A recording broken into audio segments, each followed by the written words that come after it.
Hello, everybody, and welcome to the Moonbase 2 livestream poopcast thingamadoo. It's me, Andy. We're obviously not started the recording as of yet, as is the way of things. Look who's back. Look who the boy is to the left, who's just a PNG boy. Hi, Mikey. Where the fuck have you been? I feel like I should have that photo of you man in bed with "I live, bitch." I live. You should be like, what's his name? Guy from They Live. Roddy Piper. Oh, yeah. Oh, man. Me and you could be Keith David, Roddy Piper. I could be like, put on the glasses, and you could be like, no. I'm just screaming, put on the glasses. Bubblegum. What a fun movie that is. Still good. It's yeah. You know what my biggest problem with They Live is? It's the pacing. It takes a long time to get going.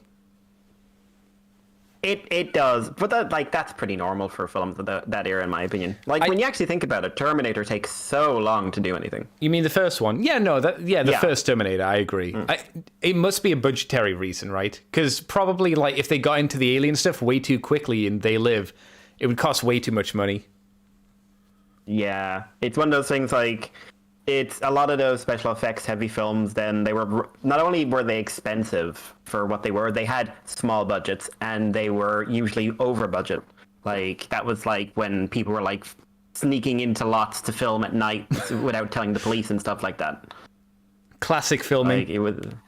Oh yeah, I used to listen to a guy talk about different classic films and classic sci-fi films and stuff like that, and the amount of them where the background is, so we committed several crimes and hoped the cops wouldn't catch us. And they didn't. They didn't. It was okay. It was fine. Don't worry about it. It's fine. It's fine. Nothing bad happened. No, don't look at things. If you don't look at the things, it's all good, right? That's how that works. No, don't look at me. What do you think of John Carpenter's films in general? I generally like them. I don't love all of them. I think Prince of Darkness is a little bit overrated. But it's got some interesting bits in it. He's someone I would say is fun, but I think people sometimes confuse cult status with world grade director. I don't think John Carpenter's a world grade director. He's a very fun director. I think that's fair. Yeah. He's done some really good films, though, I would say. Oh yeah, no, he's done some really good ones, but they're good in the context of sci-fi schlock and madness. He hasn't done a movie I would say that is a timeless film. Would you not say The Thing's kind of timeless? I think The Thing's kind of his one big breakout, though. True, but I mean, if you're talking about just a timeless movie. Horror of, Oh yeah, but it's just not. He's not it's not like saying Sidney. What's his name? Sidney Poitier. Oh, I can't remember his name. Isn't that an actor? I said Sidney Poitier there, but Ridley Scott, easy one. It's just he's made plenty of duds, but he's made so many movies that are just going to outlive all of us. That's true. Yeah. John Carpenter's made some very fun movies, and he made he's made The Thing, but I wouldn't ever say any of his other ones are going to be those are going to be in the annals of history as holy crap cinema. Apart from The Thing. Apart from The Thing. The Thing is a seminal horror film. Yeah, because the Thing's got one of those things that you can watch it. The only thing that really gives it a few things away are a bit of the tech and a bit of the hairstyles, but it's still got that universal thing is, oh, you're stuck in the Arctic. Oh, you're fucked. Oh no. Because you can't even use the excuse of well, what if they had mobile phones? It's the Arctic. I'm guessing the signal in the Arctic isn't great. It's not known to be perfect. No. Yeah, but we're gonna talk about Transformers, Mikey. Believe it or not, it's been a while for you to do it. It has. It has been a day or two. Yeah. So as we've waited. We've given people a little bit of time, and I'm sure more people will join. I see Hound Streaming is in chat. Hello, Hound Streaming. Welcome. Mikey has returned. Hello. If you remember Mikey, if you don't remember Mikey is he's my usual customer. I don't know how to take that one. You know what's really good? Your PNG has the raised eyebrows. So when you go silent, it's just your face going, I like Mikey, angry. Apparent Hound Streaming says, I like Mikey, angry, tolerant man. That seems fair. I think that's fair. Mike, you are an angry, tolerant man. I put up with a lot and think that we all must be accepted for who we are. You're one of the... Yeah, but I hate every single one of you. Mikey, you're one of the guys... You're Vegeta, right? You're Vegeta when he gets a brain aneurysm. God damn it, Nappa. Oh my god. God damn it, Nappa. God damn it, Nappa. Hey, it's Brad. Brad's in chat. Mikey is lovely. Yay. Good to see him back. Now I have a long holiday. No, we've just got him back. We can't send him away. Jesus Christ. But yeah, holidays. We are gonna roll the music, and then we're gonna fucking talk about some Transformers stuff. So I'm gonna meet Mikey because I noticed last week that the music audio doubled because for some reason it decides to play not only the music, but the intro the intro music through the desktop audio as well, doubling it. So I'll meet Mikey, and then we'll play the music, and then Mikey, I'll introduce us as I'll just be a normal show at that point, won't it? Like you're setting me up for failure. Oh wow, I'll try my best. Okay, here comes the music. Here it comes. Enjoy. Welcome to Moonbase 2.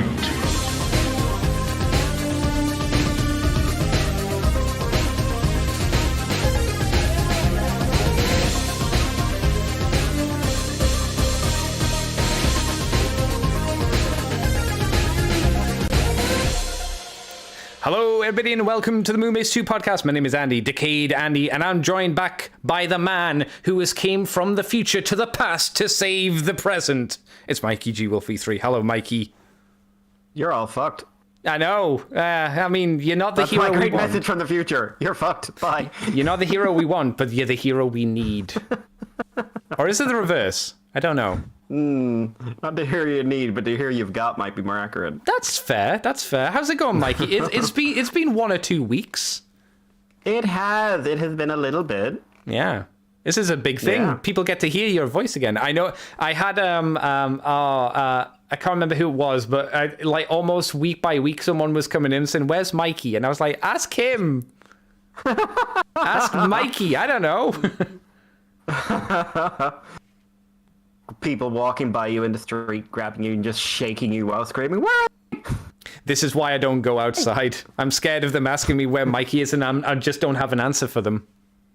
They're just sitting outside your window, like the birds, but with people wanting to see me. See, you could have said like Salem's Lot, where you've got the creepy kid just like scratching the window saying, "Let me in." I'd be like, "Fuck off, kid." No, I like the idea of like you go outside and there's just like regular, normal people, men, women, children, everything, just standing around, sitting on, fence posts, sitting on your roof, silently staring. Perched, if you would. Like Spider-Man. You slowly make your way towards the car. I actually, very slowly. Oddly enough, you mentioned the birds, and I did actually, for the first time, watch that recently. I was shocked how that movie ends. It just stops. Yep. It's just like, and they left, and the birds won. Effectively, yep. They claimed the town. The birds won. Yep. It is their town now. Yep. Get over it. Why were the birds so angry? I don't know. Birds got pissed off. Yeah. Birds. There seems to be no reason. There's one of 2 reasons that I was like guessing why the birds attack. One, it's something to do with them all being incels and jealous of the 2 lovebirds. Oh my god! Right. So there's maybe that's the reason they can't find love. So they're really angry about these 2 little birds who are in love, or they just hate the woman. They find it insufferable, and because of that they get a taste for blood, right? Because remember, the seagull attacks her on the boat first and she gets a cut on the head. That seagull's like, "Man, did you know humans taste delicious?" And the bird's like, "Whoa, Terry, what are you talking about?" He's like, "Come on, let's go. Let me show you, lads. We'll fuck them up." Let's fuck up the school kids first. It's an interesting film. I wouldn't say it's great, but it's interesting. It is a masterclass in tension. It is not a Yes. masterclass in storytelling. Yes, yeah, like them leaving the house with all the birds around is quite tense. I do when they're like in the car driving it forward, and you can see like the seagulls just kind of like slowly being pushed by the car, going, eh. I'm like, don't run over the birds. In the context I of don't like care. actual real birds, Yeah. but don't run over them. But I don't care what anyone says. They must have killed an inordinate amount of birds during that production. there's no way they didn't. Surely, Yeah, they've said they haven't, but there's no way. One bird had to die just by accident. Just from like, I don't know, tripping over and falling down some stairs. Hitchcock sat down. Oh god, I thought you were going to say like he had a debate and the bird killed itself, not just like he sat on a bird. Oh god. Oh god. But we're, believe it or not, here to talk about Transformers this week, Mikey. It's an unusual thing that we do. It's me and somebody else will usually talk about the Transformers news for the week, and then we'll discuss our opinions about it. And that's that's the show. That's the show. Just to let you know, you haven't done it for a while. What we do. That's what we do. We're gonna start off with a goodie, because I know you've been looking forward to these side-slapping stories for weeks now, Mikey. The officially licensed Transformers smartwatch brand by Moby Fox, not Moby Dick the whale, but by Moby Fox. I'm sure. Moby Fox. I'm sure they're a big name in the world of watches, but I can't say for sure. There is an Optimus Prime one and a Megatron one. Each one includes 2 sets of connectors and accommodate both 38, 40, and 41 millimeter and 42, 44, and 45 millimeter case sizes of Apple Watch Series 1 to 8, Ultra and SG, which means nothing to me, but I'm sure for the tech savvy out there, that actually is a thing that people are like, oh, yes, I know. They're priced between $38.99, not between anything. There's also a My Little Pony one and G.I. Joe, because you got to get that branding out there. Mikey, you're a man who knows about things and watches. Would you want... I've seen them. Would you want a smartwatch with a Transformers officially licensed Optimus Prime band and other things? Is this your thing? Yeah, I'm assuming it doesn't come with the weird G1 box art, and that's just like, hey, you can set your smartwatch background to Megatron looking like he has an erection. My favorite. Yeah, I've never been able to take that art seriously. I have to admit, right, and this is a guilty admittance. Oh no. I'm not in love with this. What? They look fairly cheap and tacky. What? And if I had a child and they came home and said, Daddy, I wish to wear these watch straps, I would probably disown them. Oh wow, it's intense but fair. Would you be Well, happy? I clearly didn't learn by my lessons. On their official website, they've sold out of the Megatron one. I'm sorry to tell you, Mikey, but they do have the My Little Pony one, the Optimus Prime one, and the G.I. Joe one. And now, for some reason, the page isn't found. Why is that? The page just randomly refreshed itself, and now it cannot be found. Okay, I got it back. That's weird. Don't worry. Shit, they're talking about us. Take it down. They were on Twitch and they were just like, nope. Take it down. A question that Exilian, Mr. Brad, there it goes again, asks in the chat is, how do people not break smartwatches all the time? I bash my watch at least 3 times a minute. Stop doing that. You should probably, that's because like they do say you go blind. Yeah, well, he's a teacher. Maybe he bashes his watch into children's faces because they don't hand in the homework I'm on a time. teacher. So are you condoning like bashing children in the face with watches? I'm saying you don't use a watch. Use the back of your hand. It doesn't leave a mark. Yeah, but it's a smartwatch. It's meant to be smart about it. If you use a watch, they'll see the imprint of the watch and then they'll know. They won't know what a smartwatch is. They won't know. What's a smartwatch? It's a square. Oh, I'm sorry. They won't be able to say a square, but they say like, well, I don't know if it was an Apple or a Samsung, but something square and hard slapped my child in the face. That's not how you do it.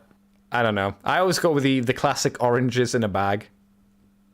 But then again, I'm not a teacher. But I do like my oranges. Not your oranges. Yeah, exactly. Mikey, anything else on the watches, or should we move on? Because I don't think, bands on watches, and if you like them, cool. Anything you want to? Cool. Yeah, Mikey. I think I'm good. Tell me about New Age. Tell me about more New Age things. Oh my God, New Age. Where do you start with New Age? They've got Jetfires. Mm-hmm. Many Jetfires coming up. Oh God, nothing's opening. Why is nothing opening? I realize now, as we've started the show, that I didn't actually send you any stories. Yeah. And you didn't remind me. I was going to. No, because Never mind. You're a professional. No, I have so much This to is do. live. It's true. This is live. Yeah, we can't fix this in post now like we used to. Now you get to see all my mistakes. Jesus Christ. I know. Jesus, what kind of fucking cowboy gig is this? Mikey's a horrible abuser. This is why I had scars from, for people that cared. No, you did. No, you didn't, because I wasn't wearing a watch. Oh, he admits it. He admits it.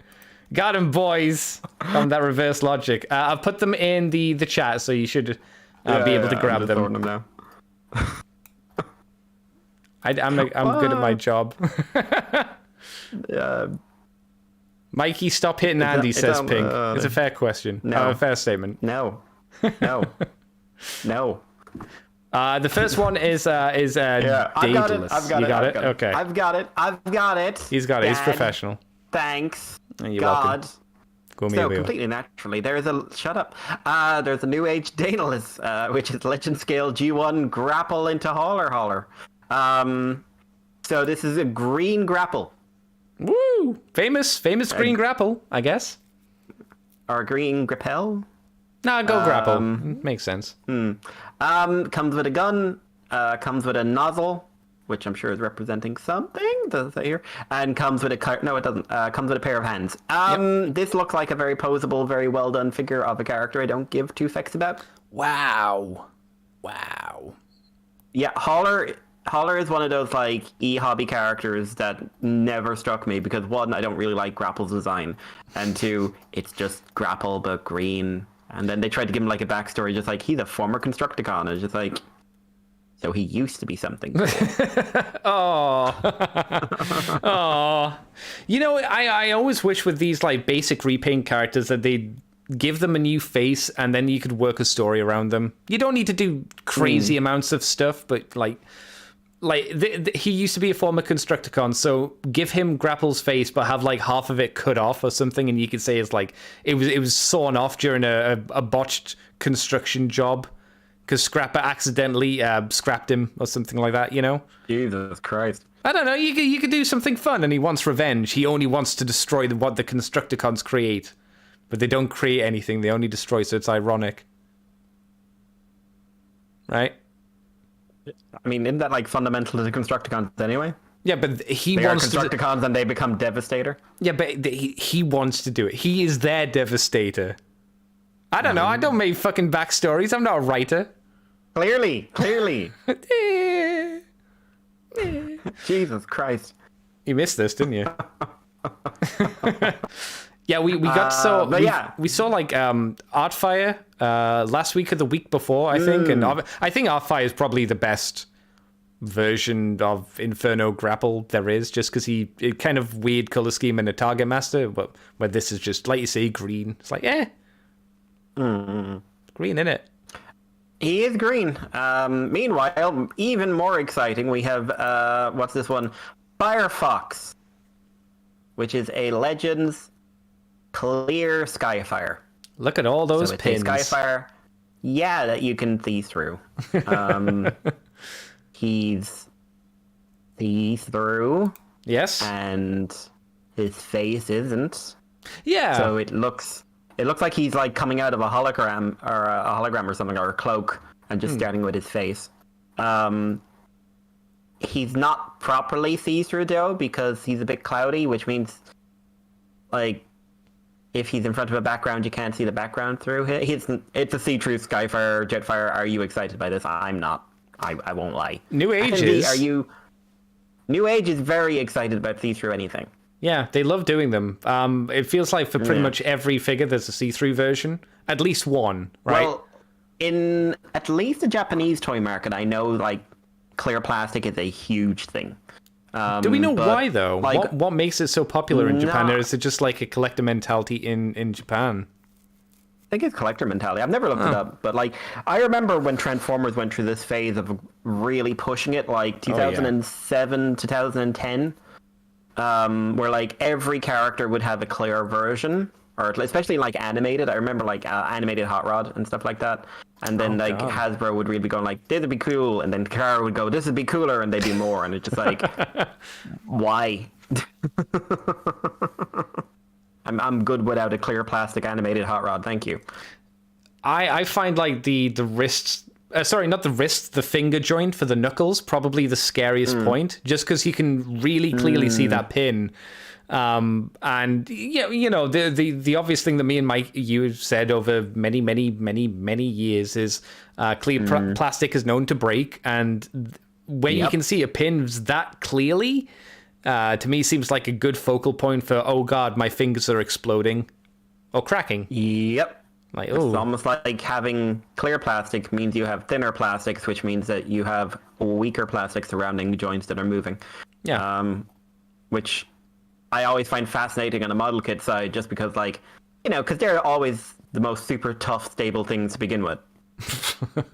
Yes, the quality high-end model kits. Actually, you got a quality high-end model kit, didn't you? We need to talk about that. I've picked up a few things in the last couple of months. Oh, sheesh. I suddenly realized I'm being paid. I can buy shit, and I haven't gone crazy because I also had to like pay stupid amounts for car fixes that still has to be fixed. But I have actually got like stuff to talk about. And now we realize why Mikey's being paid for and why Mikey's so sick. STDs. Jesus Christ. Yeah, shall our move is on, Mikey? Or do you want to talk about the more delicious aspects of a translucent figure? Don't eat your translucent toys. You won't see it on the way out. Huh. Is that profound? You're the one with the brain. I'm just imagining you were saying like the eyebrows on the PNG right now. Yeah. They're just like profound. It works, right? I think it's solid. Oh yeah. All right, let me move you on, Mikey, because you and I both love Magic the Gathering. We are known card collectors. Played it at least twice. I have played it at least once with Wayne in a hotel room late at night, and had people loudly banging on the walls to keep quiet because bless Wayne, he was a little bit loud, and I was like tired and didn't care. But this is the Transformers Magic Secret Lair set has been revealed. We've got in-hand shots, everybody's favorite. So this is another X collaboration Transformers Magic the Gathering crossover. It's apparently following the first set of Transformers cards that we talked about a while ago, I guess, at some point. They're now doing a promotional box. There are 3 Secret Lair sets. There's a Prime versus Megatron in that one. There's a rollout or rise up. Pick your poison. And one shall stand, one shall fall. The one that will never fucking die. That line. Hasbro was kind enough to send us a little promo. So so they sent a TFW obviously. So we get to have a look inside, look at the cards. Each of the sets of cards cost $29.99 for non-foiled cards, Mikey, and $39.99 for a foil. And they will go on sale December 5th, so tomorrow, apparently, 9 a.m. PST. I will go through the images. The artwork seems to be very much Netflix War for Cybertron series. Yeah. I'm assuming it is new art. Yeah, I don't recognize it's magic. it. Yeah, although it's like there's some interesting art choices in there, like Fabricate, the card Fabricate has Megatron. It looks like it's based on the Authentics toy. The really simple Authentics version. What was it called? Sorry, what was the card? Fabricate sorcery. Oh, search your library for an artifact card, reveal it, put it into your hand, and shuffle. It looks like the core class figure. Oh, yeah. I think that's what it is, the core class, because he's got the big wheels rather than on his back. They're kind of like hanging off of his shoulders. Yeah, all right. Yeah. But I also, like, Megatron is apparently a Phyrexian golem. What? What does that even mean? What's a Phyrexian golem? Oh, I don't know. I was in actually a shop here recently that does like Magic and stuff like that, and they had all the new card, the Transformers cards out, and I was just like, oh, that's kind of interesting to see. I didn't expect to see them, and he's just like, but these are mine. You can't look at these. These are mine. What do you mean? You weren't allowed to look at his cards? Yeah, he started putting them away and just like, I'm not selling these. Okay. I'm not selling these. I was like, I'm not going to ask. No. I wasn't planning on asking. Oh, I'd like to buy that card if you know they're mine. Is that a thing that happens in the Magic the Gathering community? Like, there's always like that one guy sniffing around someone who pulls out cards trying to buy cards of them. Is that a thing? Oh God, I'm sure it is, and like licks people's cards and says, "You don't want it now. It's not mint condition." Where's your Black Lotus? I'd love to snuffle that up. Is that the famous expensive one, Mikey, the Black Lotus? It is, right? You're asking entirely the wrong person.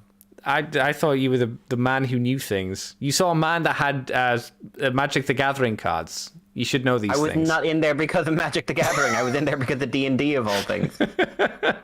Fucking nerd. What do you think of the lunchbox then? Because that's effectively the thing that the cards come with, I guess.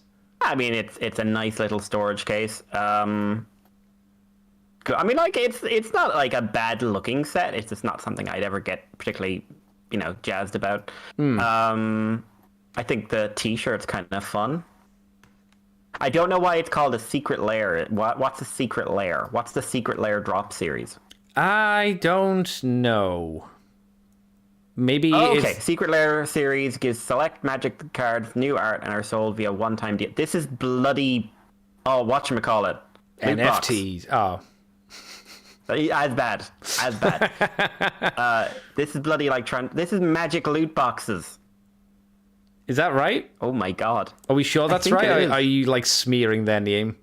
Oh, it does. Like the Megatron card does come in like a fancy box that has secret lair that you then open to reveal on a red background the card.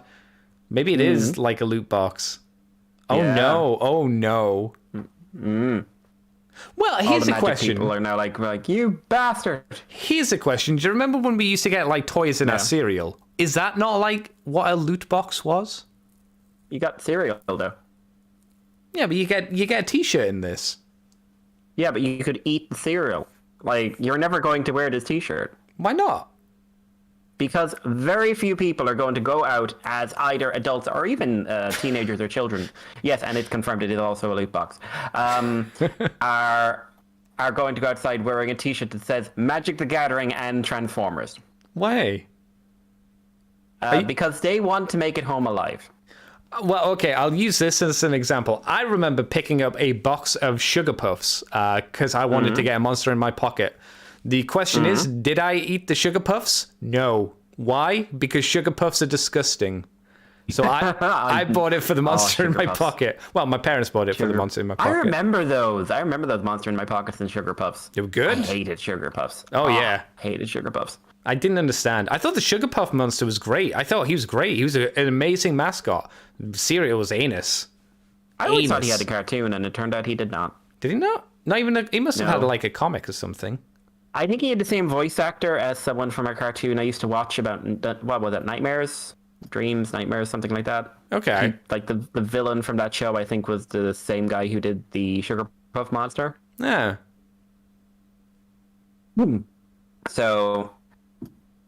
Yeah, I think that was where I got the confusion for, but I don't know. Okay, Tony the Tiger was pretty boss too. He's still around. Is he? I haven't seen him on TV for years. Do they even like? I mean, he's not allowed on TV, right? Because it's like advertising to kids. Yeah, I think it's like considered like the wrong like they don't advertise Frosties and stuff anymore just because of the sugar content, but. Yeah, but there's the Eye of the Tiger, and Tony was playing football with people, and they were great, and they weren't great, they were okay, but he was dedicated to saying they were great. Now he's a monster. Now he's dead. He's on the floor of somebody's floor. Poor Tony. The rug. Tony the rug. Tony the Bengal Tiger. Back to the zoo with you. Oh my God. But yeah, Transformers Magic the Gathering cards. They're still a thing. If you want these loot boxes, they're like 40 quid. Yeah. Mikey, what's next? What are we talking about now? Question for the ages. So, Splash Yeah. They're making a video game. Transformers Rise video game shifting to splash damage. Transformers Rise, what is? Don't remember hearing a word about that, but a video game being developed by Certain Affinity. Over time, it became clear that there was turmoil behind the scenes, with rumors even suggesting it had been outright cancelled. However, new reports are saying via Insider Gaming, regarded as one of the top video game insiders, which usually means he's a bit of a prick, but suggested that the game may still be in development, was handed off to developer Splash Damage, free-to-play third-person MMO. That's why I didn't hear about it. It's taken inspiration from Destiny. Oh, that'll go well. Similar to Destiny's, Hunters, Warlocks, and Titans, Transformer titles will have similar roles based on their name tank, damage, and support. Original. I believe the game has seen few changes when it was under Certain Affinity, with the code name for the project apparently now Fortress. So basically it may... Oh, wow. Developed on Unreal Engine 4, it was said the game felt very outdated but has potential. Oh, wow. And it's out within the next 12 months. I remember the last kind of online Transformers game was the Transformers Universe, which wasn't like the best. I remember that. But you remember me and Jai talking about it while you couldn't play. I tried. You tried? I tried. You weren't allowed to. Try my work computer. Yeah. Work computer did not want to play it. And that was fine. It wasn't an amazing game, but it was okay. I'm not sure I'd have faith in this because, MMOs are just ugh, at least to me. The free-to-play MMO is designed to be forgettable. Like 99% of them will have 6-month lifespan at best, and then will get forgotten about because they're not going to take over from the major ones.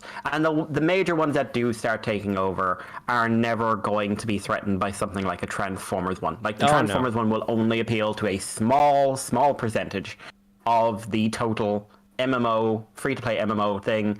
Like it doesn't have like it won't have the customization options that you'd have in a lot of these things, and so on and so on and so on. And no, like I don't think Genshin Impact's like running in terror because oh my god, Transformers might be coming out. You never know. It'd be a nice change. Wow, imagine High Moon Studios was revived. Wouldn't that be potentially be nice? Well, you can blame like many things because people kept on telling me during the week, like trying to tell me like last night was a decently profitable film, and I'm like, no, it wasn't. It lost 100 million, and it's just like it was 600 million on an X number of budget, and then based on production numbers, it made this, and then but then the producers came out and said their production numbers and costs and everything else actually meant it lost them $100 million. Yeah, there's a reason why there was a big break between The Last Night and the Bumblebee movie, and why Bumblebee was a complete reset. And then shoved into a death slot in Christmas. But like they lost them so much money they couldn't afford to renew Last Night lost them so much money they couldn't renew the license with Activision, which is why the War for Cybertron, Fall of Cybertron games disappeared off of online stores. And The Last Night was the reason why we got Rise of the Darkspark, which fucked over the third in the trilogy. Yeah. Which is also fun to know. Yep. Yeah. So I'm not hopeful for Splash Games, but man, I like Devastation. Not the best Platinum title ever, but I'd like another like good quality Transformers game. I'd like another one. We haven't had a decent one in years. And it was a fun game. It's a really fun game, and it was in the period where nostalgia was less offensive to me. Where I could enjoy it more. So like for me it was like, wow, I enjoy hearing all these fun lines and all that, like, oh, I'm playing through a level with Grimlock instead of Wheeljack, and now I'm hearing completely different dialogue. And hey, they got original voice actors back, and yay, and boy howdy did my opinion of all that stuff change over the coming years. But yeah, it would be nice to have a proper like AAA studio back on it, but I don't think that's going to happen unless like the new movie does like really well and we get another influx of just money coming in, I guess. Yeah, basically. They need money.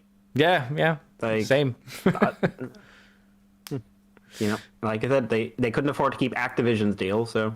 Well, Activision, not one of the nice companies that are out there. I think we can generally. Are you suggesting Activision is not known for its high moral standing? I mean, I don't want to spread bad connotations about the upstanding moral compass that is Activision, but I might have one or two issues with them, on a personal level.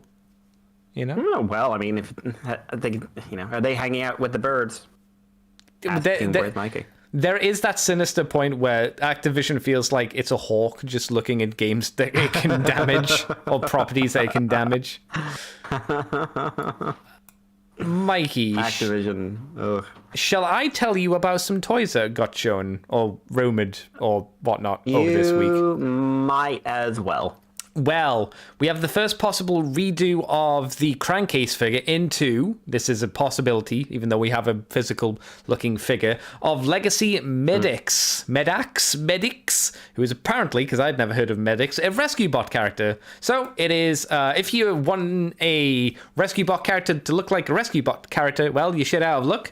It's getting the prime treatment. Because I didn't know what they could use crankcase in. And I guess I've done this. It's an okay design. I mean, it suffers from being just crankcase again. I like the colors on it. White, bright orange, green, blue. Kind of nice and poppy. Not too fussed on the head. That's a little bit generic-y. But Mikey, I think out of the two of us, you've probably seen more rescue bots than I have. So does this character does it ring a bell with you? I don't know. I just TF Wiki'd it, and I can say it doesn't look much like him. Oh. So I was right. It's got the prime treatment. They're the green one, but there's also an orange one and a red one. But the one in the show is red. Right. These pictures. Now, you may not believe this, Andy, but I have not really kept up with Rescue Bots past, like, the first episode. What? Which I think it's over. Well, you mean Rescue Bots Academy, right? That was the latest one. I think you know more than I do, but I think it's over. Yeah, Rescue Bot Academy. Yeah, which aired from 2018 to 2020. So yes, that is over. If this seems to be right, he seems to come with at least 4 weapons. He comes with the translucent blue gun, 2 translucent orange guns, and the weird front bumper that can turn into a thing that's meant to be kind of a gun, but not really. He's also got his nipple cannons, or his nipple shoulder cannons, which still don't look great. It's fair enough. And he's got the very exposed, very, very hollow thighs as well. And actually on the back shot, I didn't realize this, he's got very... hollow shoulders as well from the back. Not a super sexy looking mold, but I hear he's meant to be okay. What do you think of it, Mikey? Do you like how it looks? Experience. I think it looks good. I think it's a little shame they didn't go with a new head. And obviously, it's again, if you actually wanted some representation of the character you liked, it's not exactly looking like him. No, but it's a nice color scheme and it's a fun combination. And it does. I think the burnout head does work on this body. Burnout head. The head is taken from the Skids repaint. Is that the silver one? The silver and red one? The black one. Oh, it's that one from Velocitron. Oh, okay. Which is also the same head as Silver Guy. Oh, okay. Which I don't know if that's had a toy yet. But yeah, no, I think it looks decent. I'm not really gonna run out and get him, but no. Hey, not a G1 character, so there is that. It's something, and for a lot of people, it'll be, I guess, technically new. Rescue Bots Academy had Grimlock as a teacher, with Snarl and Sludge as comical sidekicks, mentions Excel Hedge. Brad is mushroom pegs. Yeah. Yeah. The greatest crime man ever committed. The mushroom peg. The mushroom peg would be okay if it wasn't quite as visible, I would say, generally speaking. But yeah, I can't say that I'm over the moon and wow, wee wah, I love this guy. But at least it's something different. But I'm sure if I actually knew this character more or cared about him, I would probably be angry like I was with RC and Bulkhead. Did they ever use Bulkhead mold for anything else? No. They did a repaint of it into Bulkhead for the Records thing. Ah, that's right. Do you think they do, what was the hero from Rescue Bots called? The Steve Blum voiced him, which I know doesn't narrow it down thinking about it. Hot House? Fire Hose? Don't Fire know. dampener? The sprinkler? You know, the one with the fire hat. Yeah, the fireman. Fireman. Do you think that could be used from the Bulkhead mold? I think it probably could. Heatwave. I just googled it. There you Heatwave. go. Heatwave could probably use the Bulkhead mold. Be kind of similar. A few tweaks here and there. Why not?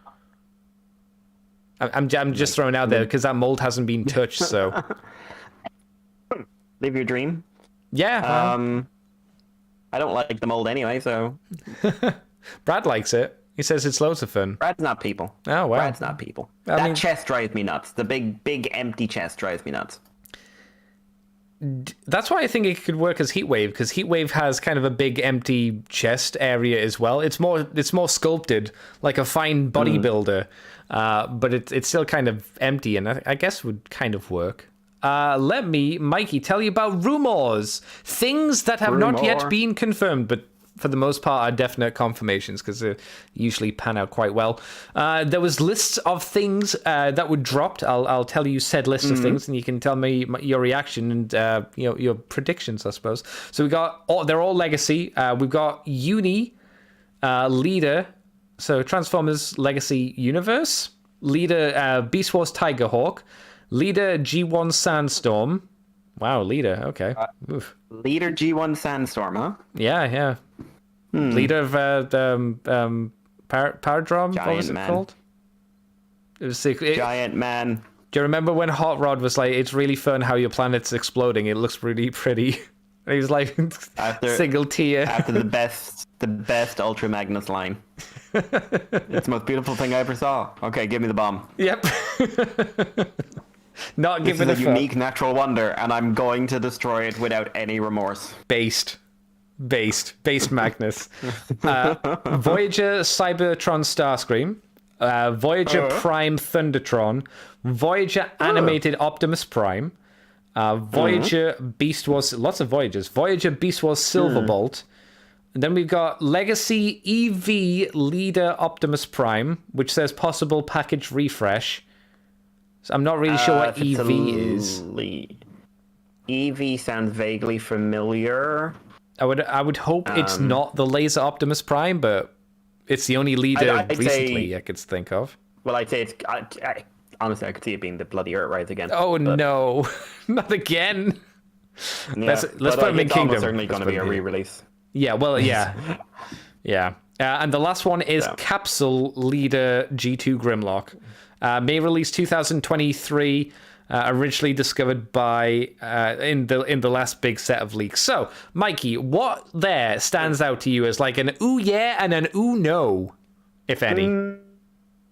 Let's see. I mean, Tigerhawk could be fun because I like Tigerhawk's show design a lot, and that toy very much tries to be a lot of things. So it might be nice to have just a nicer proportioned version without a lot of the faff of the original. Like I think it does okay for what it's trying to do for the time period that it came out in. But specifically, which hand is it where it's got the shell on it, the chrome shell?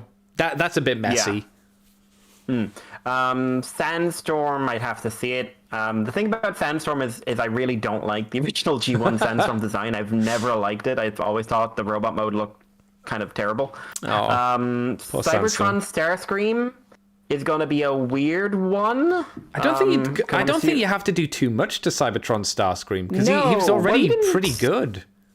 You didn't have to do much to override, and I mean that's kind of what everyone said. It's just like, wow, it's just kind of the same toy we had. Well, to be fair, Override needed a lot of proportion fixes from the original Nitro Convoy Override, and I think they did that at the very least, so yeah. You can probably put extra articulation in there.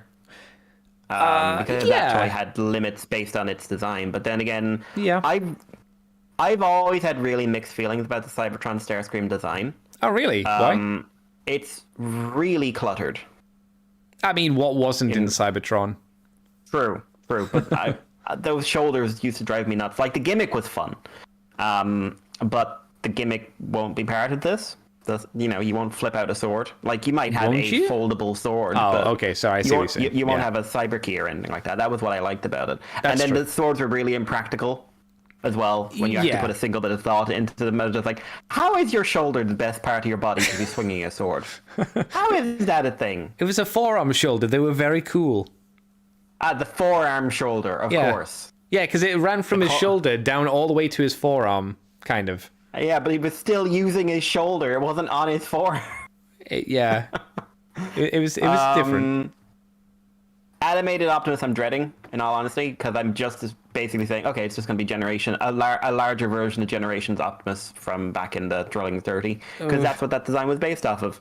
So it's going to be a very G1 version of animated, and I would really like a good modern engineered version of an animated figure, because those toys came out at a time when they were really challenging what you could do, and we could do a better job now, to be blunt. And this wouldn't have a bunch of gimmicks. It wouldn't have the big rotating waist, which caused problem with posability. It wouldn't have like the out of proportion axe. It would just be it could just be a nice animated figure. Well, here's a question: what would annoy you more if they made a proper animated Optimus Prime, and you then go, so why didn't you do that for Prime? I mean, I would be annoyed either way. I don't know if I'd be more annoyed or less annoyed, but I think both are immoral choices. Okay, that's fair. Yeah, made by heathens. Jesus. Silverbolt, I'm kind of cool. I've always liked Silverbolt's design, but I'd be kind of interested to see how it turns out. I also would find it hilarious if it turned out it was like just an upscaled version of the Air Razor. And they just we did the Prowl version from the Magnaboss combiner. The Silverbolt that was the G1 Silverbolt as an eagle. I would laugh my ass off. Yeah, that'd be great. I'd be very curious to see how people react who've never seen Beast Wars to what is this? Well, Tiger Hawk's kind of like that as well, right? It's a Griffin Wolf and a Griffin Tiger. Yeah, obviously. Everyone loves him. Yeah. I'd like if they bulked out Tiger Hawk's backside a bit, because it was always weird looking. It was so wee. Oh, okay. Right. He was like a tiger up front, and they tried to have the hawk legs at the back, but then they tried to like it a bit too much hawky. And it was just like, oh, those are very small in comparison to the rest of you. Yeah. I don't think that's unfair to say. Leader Optimus, it's a repack. G2 Grimlock, they're going to be cowards and do the wrong one. Yeah, it'll be the blue one, won't it? It won't be the proper tiger stripe that no one's brave enough to do it. What if they do it, though? I mean, if they do it, fair play. Yeah. I think my only issue with it will be the Studio Series design doesn't really do a lot for me. I know you fucking hate it, generally, right? I don't have you have complained so much. Like for the I'm really like as a toy I've got no real opinion because I haven't handled one, but like I am so sick of seeing that design because it's toy, so not animation. I'm so sick of seeing all the G1 designs, and that one was just like, oh god, you're actually making it worse. You're doing what I didn't like, and then you're upping it. Like you have like thrown down the glove, and then you like drop the car on top of the glove, and now that car has a gun pointed at my head. Oh, Jesus. I could see that though. Yeah. Yeah. What about Thundertron? Was it Thundertron? Yeah, Thundertron. Presuming it's just gonna be a redo of Leo. That was my which makes sense. Sad thing. Well, it was kind of the reverse for a long time. Because like the Thundertron toy was a redo, was like redone in Japan into Leo, which never really worked because they didn't remold anything. Didn't he come out first though? Thundertron came out first. Yeah. And then they did him into Leo, so do it the other way. But hopefully there'll be some retooling. Yeah. There has to be. Give him a beard. Like you'd say that. Yeah, that's true. Like what I want is retooling and give him a peg leg, but yeah, I mean, is he Thundertron without the peg leg? Because he's meant to be a pirate captain dude, so that was make him the thing. well. Because removable peg leg. There's no way they're just gonna not use that mold again for Lyo Convoy, because what the hell do you turn him into? Yeah. It's like, it has to be this. Or I guess the only other option is Alpha Trion, right? And you're like, no, Andy, that's stupid. Why would you say Alpha Trion? And then you go, yeah, that would be stupid, wouldn't it? Wouldn't it be dumb?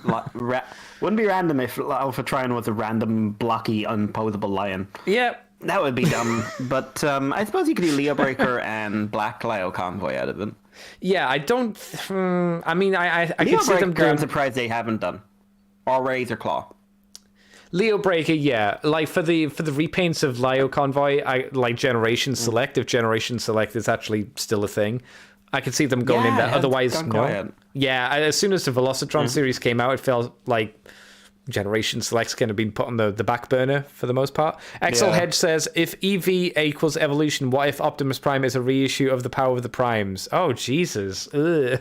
Oh my god. I actually wouldn't mind that. I like that toy. I've always wanted it. It's a fun... I like that gimmick a lot.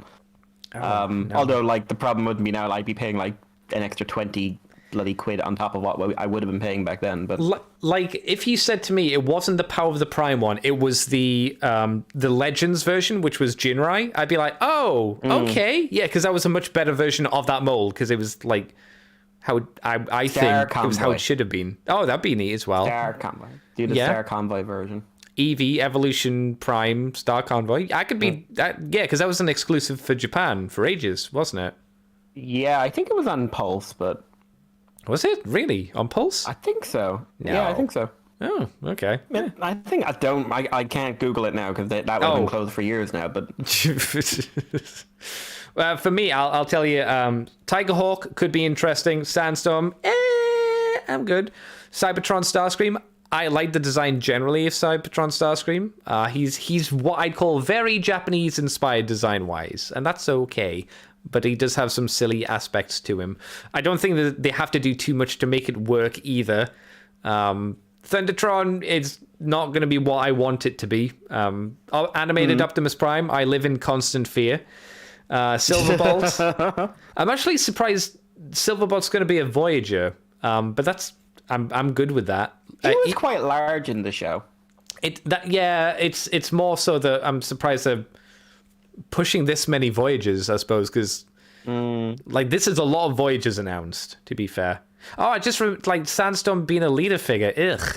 Yeah, what a wasted slot, at least in my opinion.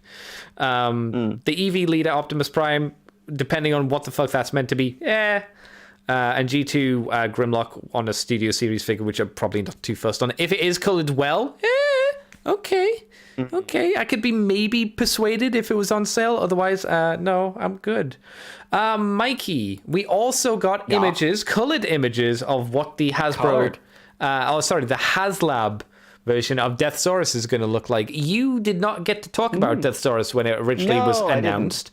Now you can. The proverbial floor is yours. I'm annoyed we could have had this as a mainstream release, and then they... No one would have bought it, Mikey. Kids wouldn't want this. I think people... Yeah, I'm pretty sure kids would have wanted the big dragon chicken. There's no way children would want it. No.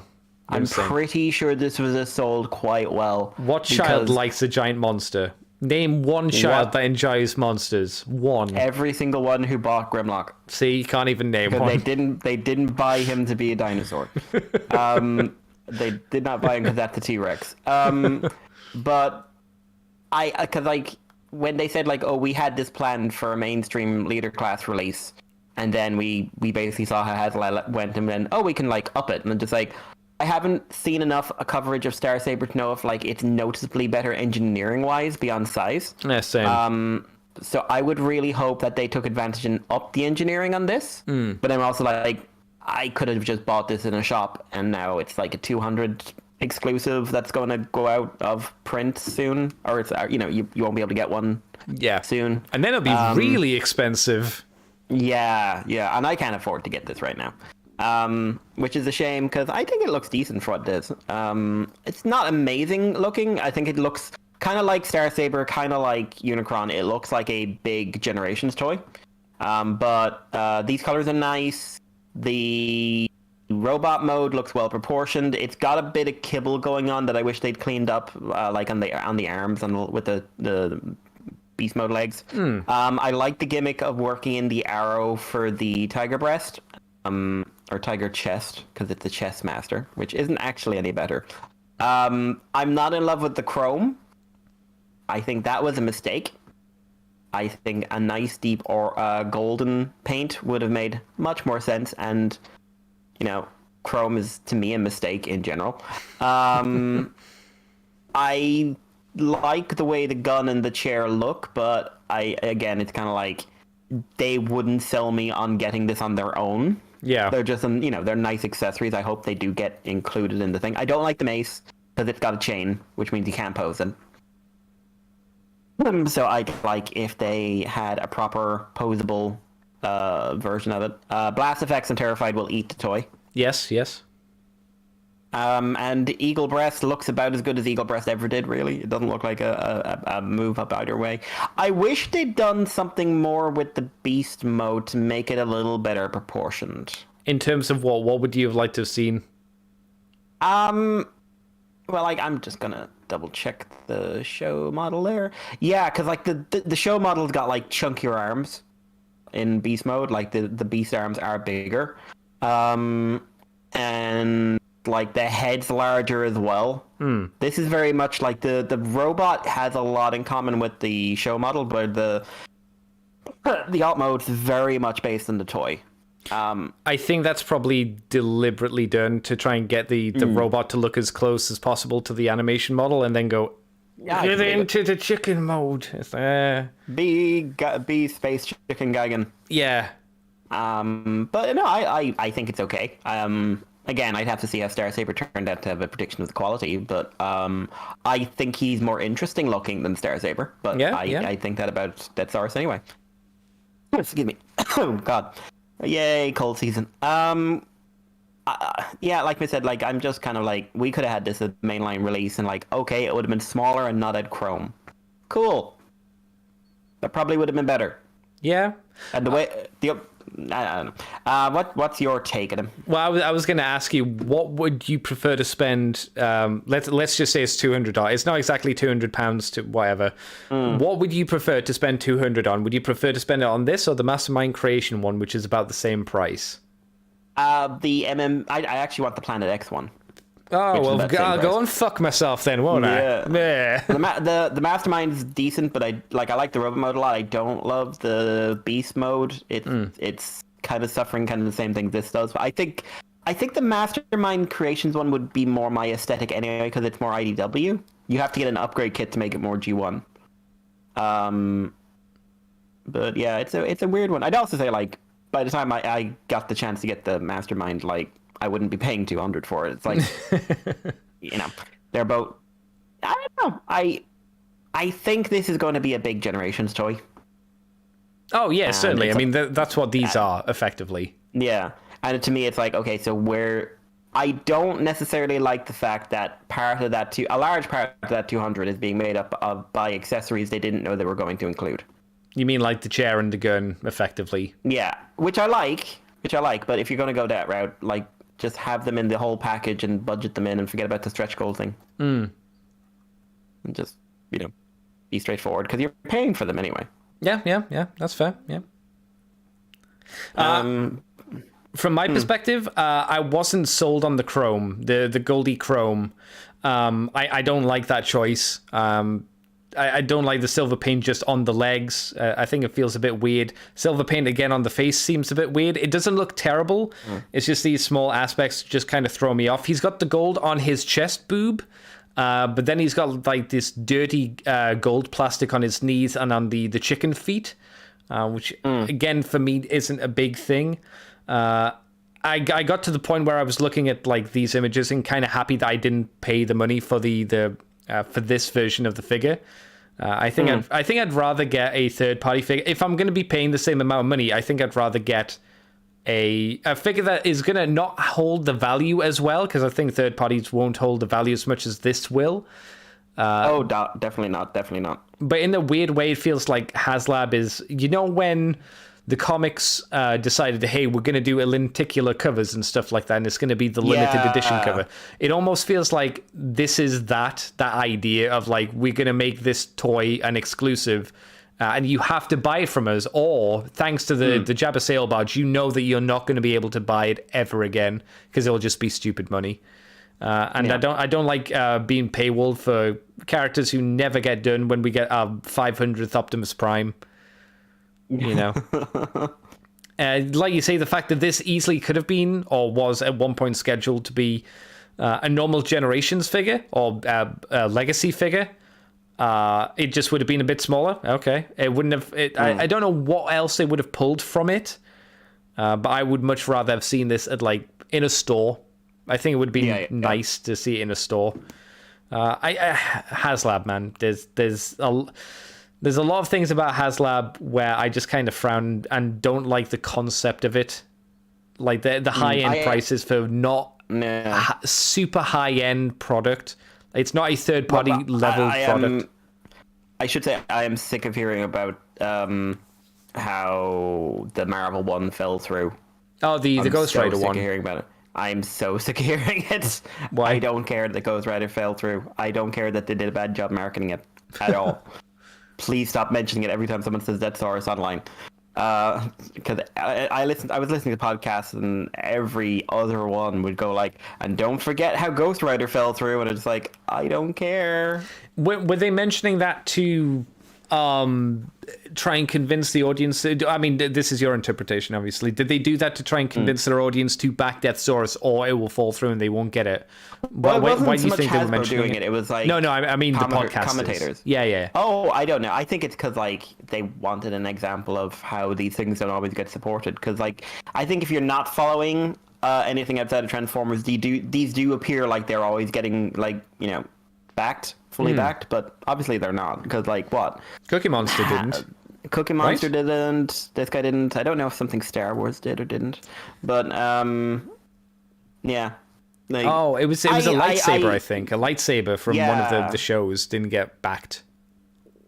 It's just one of those things where I'm kind of like, cool, move on. Yeah, that's fair. Yeah. Yeah, I wish this was out in stores, but it looks okay. Yeah. There was also fears with the Star Saber that if you get one with defects or paint chips or bad things to it, you can't really do too much about it apart from send it back and them go shrug too bad. Because they don't make extras, so... No, they don't. That's kind of the risk about doing one of these Kickstarters. And I got burned by trying to get Scorponok, which I've mentioned obviously a few times.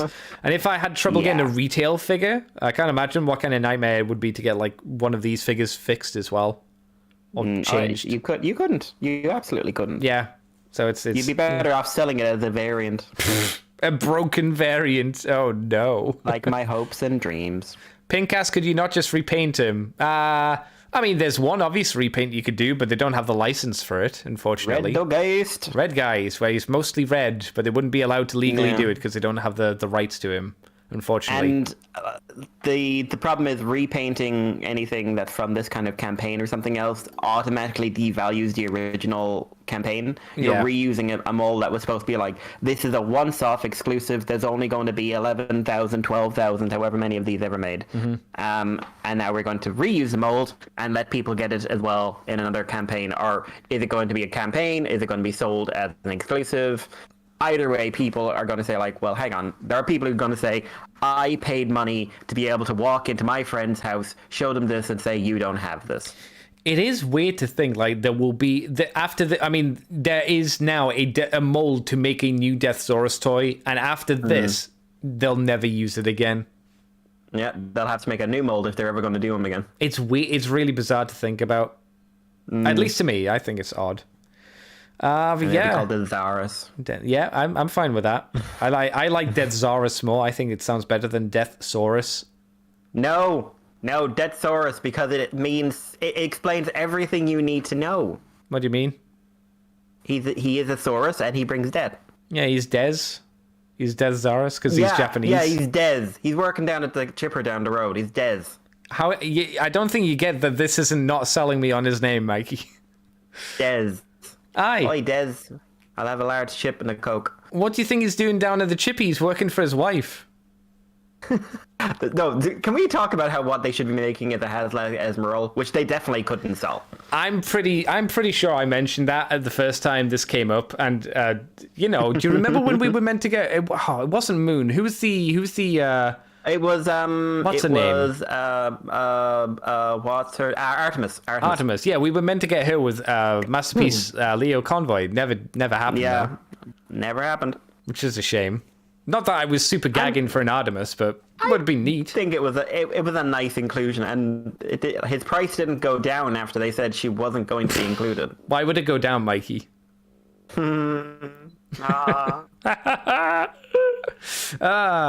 Mikey, we also have, if you want to talk about this, we have Rise of the Boobs. Rise of the Boobs. Hey. That's a porn parody. It's a little different. Perhaps. Rise of the Beast. Do you want to talk about Rise of the Beast, Mikey? Okay, so we got our official teaser trailer, which was 2.5 minutes long, so that's some teaser, of the Transformers Rise of the Beast movie. The attempt to re-engage with the summer blockbuster. Oh, God. After, again, last night fucked everything up.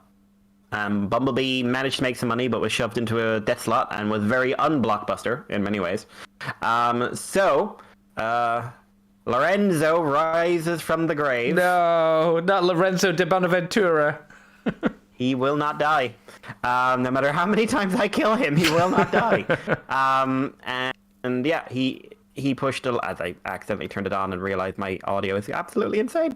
This is just a trailer for the movie with some, as someone pointed out, really bizarre taglines. Oh, yeah. Like, for millions of years, our world has transformed. But something else has awakened. What does that mean? Nothing. What does any of that mean? For millions of years, our world has transformed. What? It's basically the warm but something sound else effects. has awakened. What? It means nothing. Yeah. Sorry, it's just like someone pointed that out to me, and now I can't unsee it. Oh, anyway, I know. So yeah. we get to see I should say the CGI is not finished and very much appears unfinished. We get to see our new human characters. We get to see Primal, the updated design for Optimus, which they decided to give him a very Bayverse face. Yeah, they decided they moved his mouth down to his chin again for some reason. Yeah, they didn't think, like, if we're giving him a face, okay, let's give him a face like, I don't know, all the other robots in Bumblebee had. No. He needs to look like the worst version of this character. We briefly see Mirage, we see Wheeljack's alt mode, and we see him from the back. We see he's again, very Bay era, not going to look very much like Wheeljack, but neither does Mirage, who isn't Jazz for some reason. But we get to see RC, who looks very G1. We get to see Bumblebee's alt mode, which seems to be based off the same one he had at the end of Bumblebee. I'm just scrolling through now. We get to see Cheetor, who's very big, and I saw a lot of people going like, why is Cheetor so big? And I'm just like, why is Optimus Primal so big? They're clearly not the same size. We see Airraiser breathes fire now. Birds breathe fire, Mikey. Come on. That's okay. We get to see some of the Terracons, who look very generic. We get to see Scourge. They're the they find the Terracons. Yep, because that's the bad guys. We get to see Scourge, who looks very generic, first movie generic black guy. He is just a black robot. With yellow eyes, orange eyes. Yep. We see a charge where we see Optimus Primal transform. Assuming he's Optimus Primal in this, but we see Primal transform, and boy howdy, is there a complete lack of color on that robot mode. Oh yeah. That really needs to have been dealt with. And Optimus says, like, a Peter Cullen-esque line, and I actually felt my stomach sink when he said it. Because my lack of romance with Peter Cullen these days is well documented. Overall, it was a fairly standard movie trailer that didn't in any way, for me, make me go like, wow, my worries about the direction they were taking this film are not justified. Because this feels very Bay. Like some people are saying, like, oh, it doesn't feel very Bay, but dude, some of the scene construction isn't Bay, but the tone of the trailer is very much Bay. Like clearly, it has a different director, and you can see, but at the same time, they're splicing this together to bring about that Bay vibe, and like adding in like Optimus has had his colors changed to take out some red in his robot mode instead of leaving it in. Like the tagline is nonsense. Primal's dialogue is really worrying because it's generic voodoo nonsense of I am not your enemy. It is someone else who is your enemy. No sign of the Predacons, despite they're still a tagline saying they're going to be in this. Maybe it's one of those things where they'll be in at the start and then they'll be killed off. Et cetera, maybe, et cetera. or like Beast Megatron shows up at the end. Yes. Like last scene is Beast Megatron. They could have David K. They won't because they've got Ron Perlman to be Primal. I did see like David Sobolov's in. I saw like a video of like, well, why don't they have Gary Chalk doing it? I was like, you don't understand how movies are done. They don't give a shit about voice actors. They don't care. God, no. They don't care. It's you need to have a Hollywood movie star. That's it. And you're like, but the voice actors are better. Yeah, they don't give a fuck. They don't care. Like this is okay. Like I will say, like some of the people in here are like, okay, they've announced a couple of characters like Stratosphere. He's being played by John Maggio. Why is that a big deal? I don't know. People freaked. Yeah, I didn't understand why they were happy. Chat, anybody in chat know why Stratosphere is like super loved? Because I remember the toy. I don't remember the toy being great. I barely remember the toy.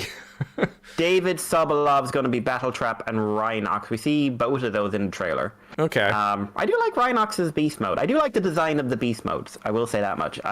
It's got weird points on the beast modes though. Like they've got these random furry bits on them, and I don't know why. Yeah, it's supposed to make it look furry. Yeah, but why? Because they're not in disguise. Beast Wars. But none of these things. Why are they animals? Why are there animals here? No one's going to. Are you telling me no one's going to believe Cheetor is a real cheetah?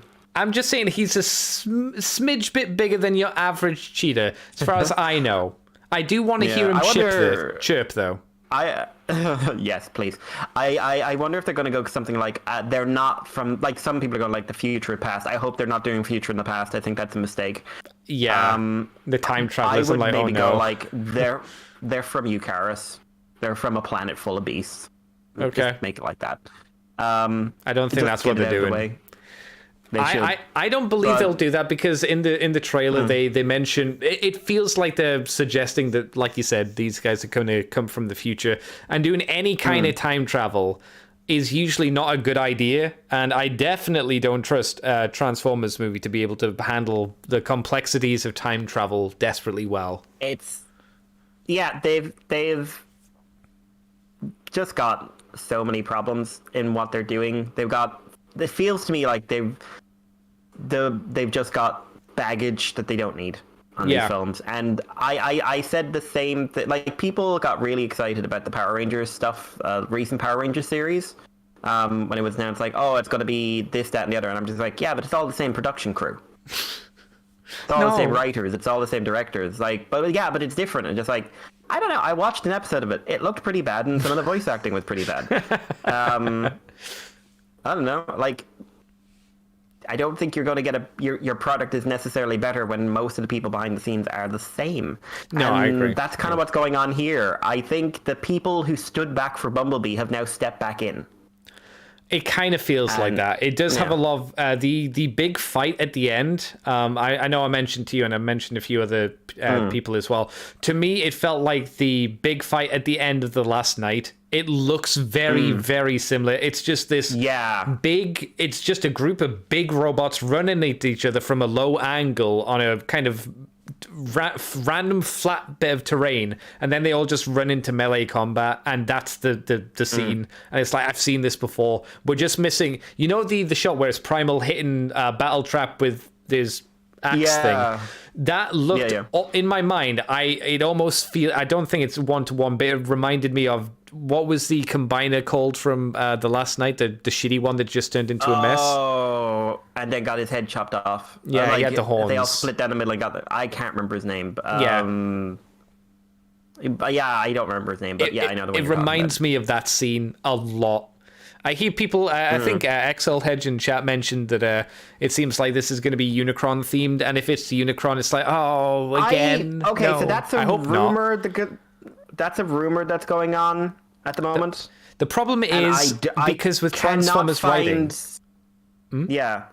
I can't find any actual source to back that up beyond some. There's like a couple of Twitter accounts and a few YouTube accounts that are saying like, oh, because it's all connected now to the original movies again, because that's been confirmed. It hasn't. They're going to have to work in Unicron. Oh, this all feels like the end of The Last Night, so that feels like it's adding in Unicron. And I'm kind of like, maybe it's just the same kind of visuals. I think that the problem is with Transformers, for the longest time now, since effectively the Unicron trilogy brought Unicron back, it feels like that is the go-to to always do Unicron.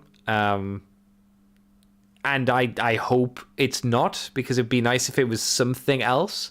I don't have any hope in this movie. In positives, I will say that I like RC. She looks quite nice. Yeah, she looks nice, and the protagonists look a lot less Bayverse, uber pretty, uber masculine, uber sexy feminine than I will say the main hero screamed like a bitch, which is like, oh, Shia LaBeouf again. That's good. Listen, everyone has a skill. Yeah, but I don't. And to be a male protagonist in these movies, you have to be able to scream. I could do that. Just hire me. I'm not that attractive, but just do it. I did hear somebody say that RC had dick sucking lips, and I was like, interesting. What? Dick sucking lips. Look at the image that we've got of her. Right. She has some big pouty lips on her. Cool. Big pouty lips. Thank you for ruining the design I liked. What's wrong with dick sucking lips, Mikey? Why are you against that? Because then I'm just realizing all the fan art, all the art that's going to arise from this, and because it's not all because no one trusts any of their social media anymore. I don't know. Is everyone on Hive now? I don't know what the story is. Do we make a Hive account? So. Are people still leaving Twitter? I don't know. I saw today advertisers are coming back. I don't know what's going on. Yeah. Also, weird thing. I couldn't have told you that was Ron Perlman, having heard that. Apparently, it is. And I've heard Ron Perlman play Optimus Primal before. Yeah. But they've over engineered his voice for this. At least the trailer. Yeah. Hopefully, it'll be a little bit nicer when the actual fucking film comes out. I mean, it's Ron Perlman, dude. The guy can act. He's a very good voice actor. Andy, do you need help? The fictional robot is not real. Yet.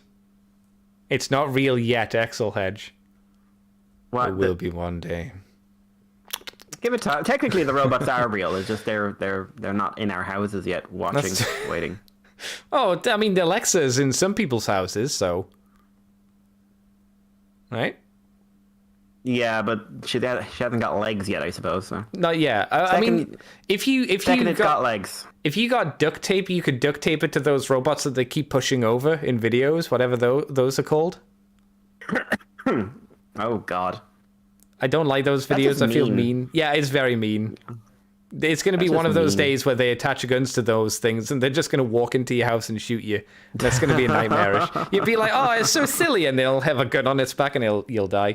I'll mention another scene that I thought was kind of stupid. The Mirage bit on the bridge where he transformed to turn around. I didn't like that. That reminded me of, because Bumblebee has a scene like that, which is where he transforms to dodge the police.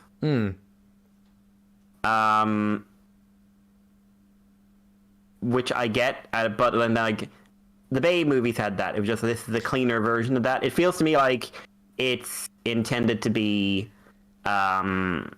just like, hey, we want to try and do weird visual stuff that no one else is doing. Yeah, you know? It definitely felt like that. I would agree there, yeah. It just, for me, it's not exciting to do that anymore, because like, hey, I know full well what you can do visually with Transformers nowadays. Now the thing, you can't impress me by saying, here's a giant robot gorilla. You have to impress me by saying, here's a giant robot gorilla that has a personality and has drive and is engaging as a character. That's not what Hollywood does, though. that's the thing you need to do now, because the gimmick's gone. The tech side of things is gone. It's not interesting anymore. They don't do that in Mikey. If they don't do that in Marvel movies, they're not going to do that in a Transformers movie. Come on now. Yeah, but that's what you gotta do to make a good movie. You're not going to get me engaged. That's why I like Bumblebee, because Bumblebee said, "Hey, here's some characters. Look at them. Here's Shatter and Dropkick, the best villains in the movie franchise." The bar was low, but yeah. They jumped over it, and then they ran back and jumped over it again, because fuck you. But that's why I like Bumblebee. Bumblebee said, "What if people could do shit?" And instead of having Bumblebee do crazy wacky stuff, it's we kind of give him an identity of some sort, or we could do that. And now it feels like someone saw that, and now it's going or we could turn back the clock and hope we don't make a massive loss again. Because now it's been it's been a long time since Bumblebee. It's been 4 years since Bumblebee. It's been nearly 8 years since the last 9. Oof. Sheesh. I think so, yeah. You're probably right, yeah. Yeah, 2016, wasn't it? So, hey, cool. Now people will have forgotten what that was like. And we'll get the teenagers. We'll get the teenagers who weren't there, which I'm sure is the plan. Yeah. Do you think we're going to have a scene where a boyfriend of a girlfriend tells the father that there's the Romeo and Juliet law? Hey, I am sleeping with your daughter, but it's not statutory rape. No, because we got together earlier, and that's okay. Yeah, it's okay. I was underage. She was underage. We were having sex underage, which was actually in some states in America statutory rape, but not in this state. Now. Yes, it's not now. That was such a weird scene. That was an unnecessarily straight. Yeah, another reason why Bumblebee was better, because that wasn't in. You know what they did for love? He went to hold her hand, and she said no. It's true. It's true. And then we moved on, and he got on with his life, because most guys are not going to flip out over something like that. Yeah. I do hope that Rise of the Beast is going to be good. I just have seen Transformer movies and recent Hollywood films, and it didn't do it for me. A lot of people seem to be happy with it from what I saw on Twitter. Yeah, no, I'm sure people are, and I'm sure anyone here, 90% of people here are just oh god, old people. But for the first time, I looked into the creatives behind this one. I looked in production and directors. I hadn't been looking at them. When I looked at Bumblebee, that writer is a little dubious, but man, Travis Knight directed one of the best animated films using, especially, of last 20 years, and it was stop motion as well, and holy crap, that would be really interesting visually. Stephen Capell, he's directed a couple of movies. None of them have been major successes, but they've been well liked. But the original writer was going to be the guy who's actually writing the Flash movie, the Ezra Miller one. Yeah, he wrote up a screenplay for it. He did a story, which from what I understand was largely dropped and unused, and a brand new script was brought in by the new writers, who are Darnell Metiers and Josh Peters, and they unfortunately have, shall we say, small credits. They're a partnership, and they've worked on Valzod, which I don't believe has come out yet. What is that? A basic name, something to do with Zod. Okay. A show with 50 Cent in it, and yeah, they have almost no credits as writers, and I'm just I'm kind of oh no, it's going to be like bloody season 2 Picard, where they had this massive budget thing that they then handed over to a bunch of completely novice writers. I mean, it's not like Hollywood's in this weird trend of doing that, because I think that was the Rings of Power as well. There were just people who didn't know what they were doing. It's for some reason at the moment, Hollywood is really dead set on not paying for high quality writers and giving it to people who are too young and too inexperienced to manage this sort of stuff, and they need to build up the credentials first, because these people might be good, they're just not good yet, and they're not good enough to handle these big projects. It's like if someone came up to me and you, Mikey, and said, write us a movie for Superman, I'd be like, no, I don't know what to fucking do for that. I have no idea. Let me start off Whereas with I'd be like, damn straight, he's gonna be Batman. Yeah, let's. I don't know. Let's start on somebody small, like Jimmy Olsen. We do a Jimmy Olsen movie, and then we can build up from there or something. I don't know. It's one of those things like they could be very good writers, and they could have written a very good script. But I'm dubious because historically this doesn't go well. Yeah, agreed, 100%. I think generally as well. Like we've seen really good movies come from inexperienced people who are then not given any money. Like Sam Raimi started off doing Evil Dead and stuff, and they had fucking no money, and over time became better and got better budgets, and so I think like giving Steven someone Spielberg in his first couple of films, that's how you get better, because you got to work on that shoestring budget, and it makes you hungry to make something good. If you're given like tens of millions of dollars, it doesn't usually it seemed to turn out well. Usually, but there you go. Transformers the movie, Mikey, or Rise of the Beast. I want it to be good. I would be happy if it was. I do want it to be good. I am dubious, but I just like Lorenzo's involved, and now he's more involved than he was with Bumblebee, and I just don't trust him. I wouldn't trust him if he told me what the time was. If you told me that this movie is terrible, but everybody loves it, and it makes a load of money, that would be good for at least the Transformers brand for the most part, because it'd be an injection of money again. But I'd be happy at that aspect. I want good stuff. I don't want bad stuff that makes money. No, I don't want that either. But again, Marvel films. But that's me and you not liking the Marvel films, and everybody else a lot does. of people are pretty mixed on Phase 4. I don't think there's much to be mixed on. It's bad.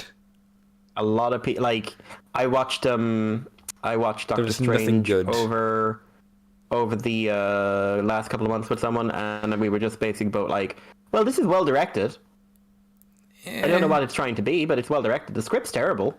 I think it's. I wouldn't say well directed. I think it's interesting when Sam Raimi's allowed to do Sam Raimi things, but that's not all the time. There's very specific points where there are Sam Raimi moments, but then there are very, very just generic Marvel moments, and you're like, yep. Yeah, but the story makes no goddamn sense. No, that's a mess. That's an absolute clusterfire. The story is an utter mess, and I think anyone who says it otherwise is not watching the same film I was. No, they're not. I watched it. They were just like, what the fuck is this about?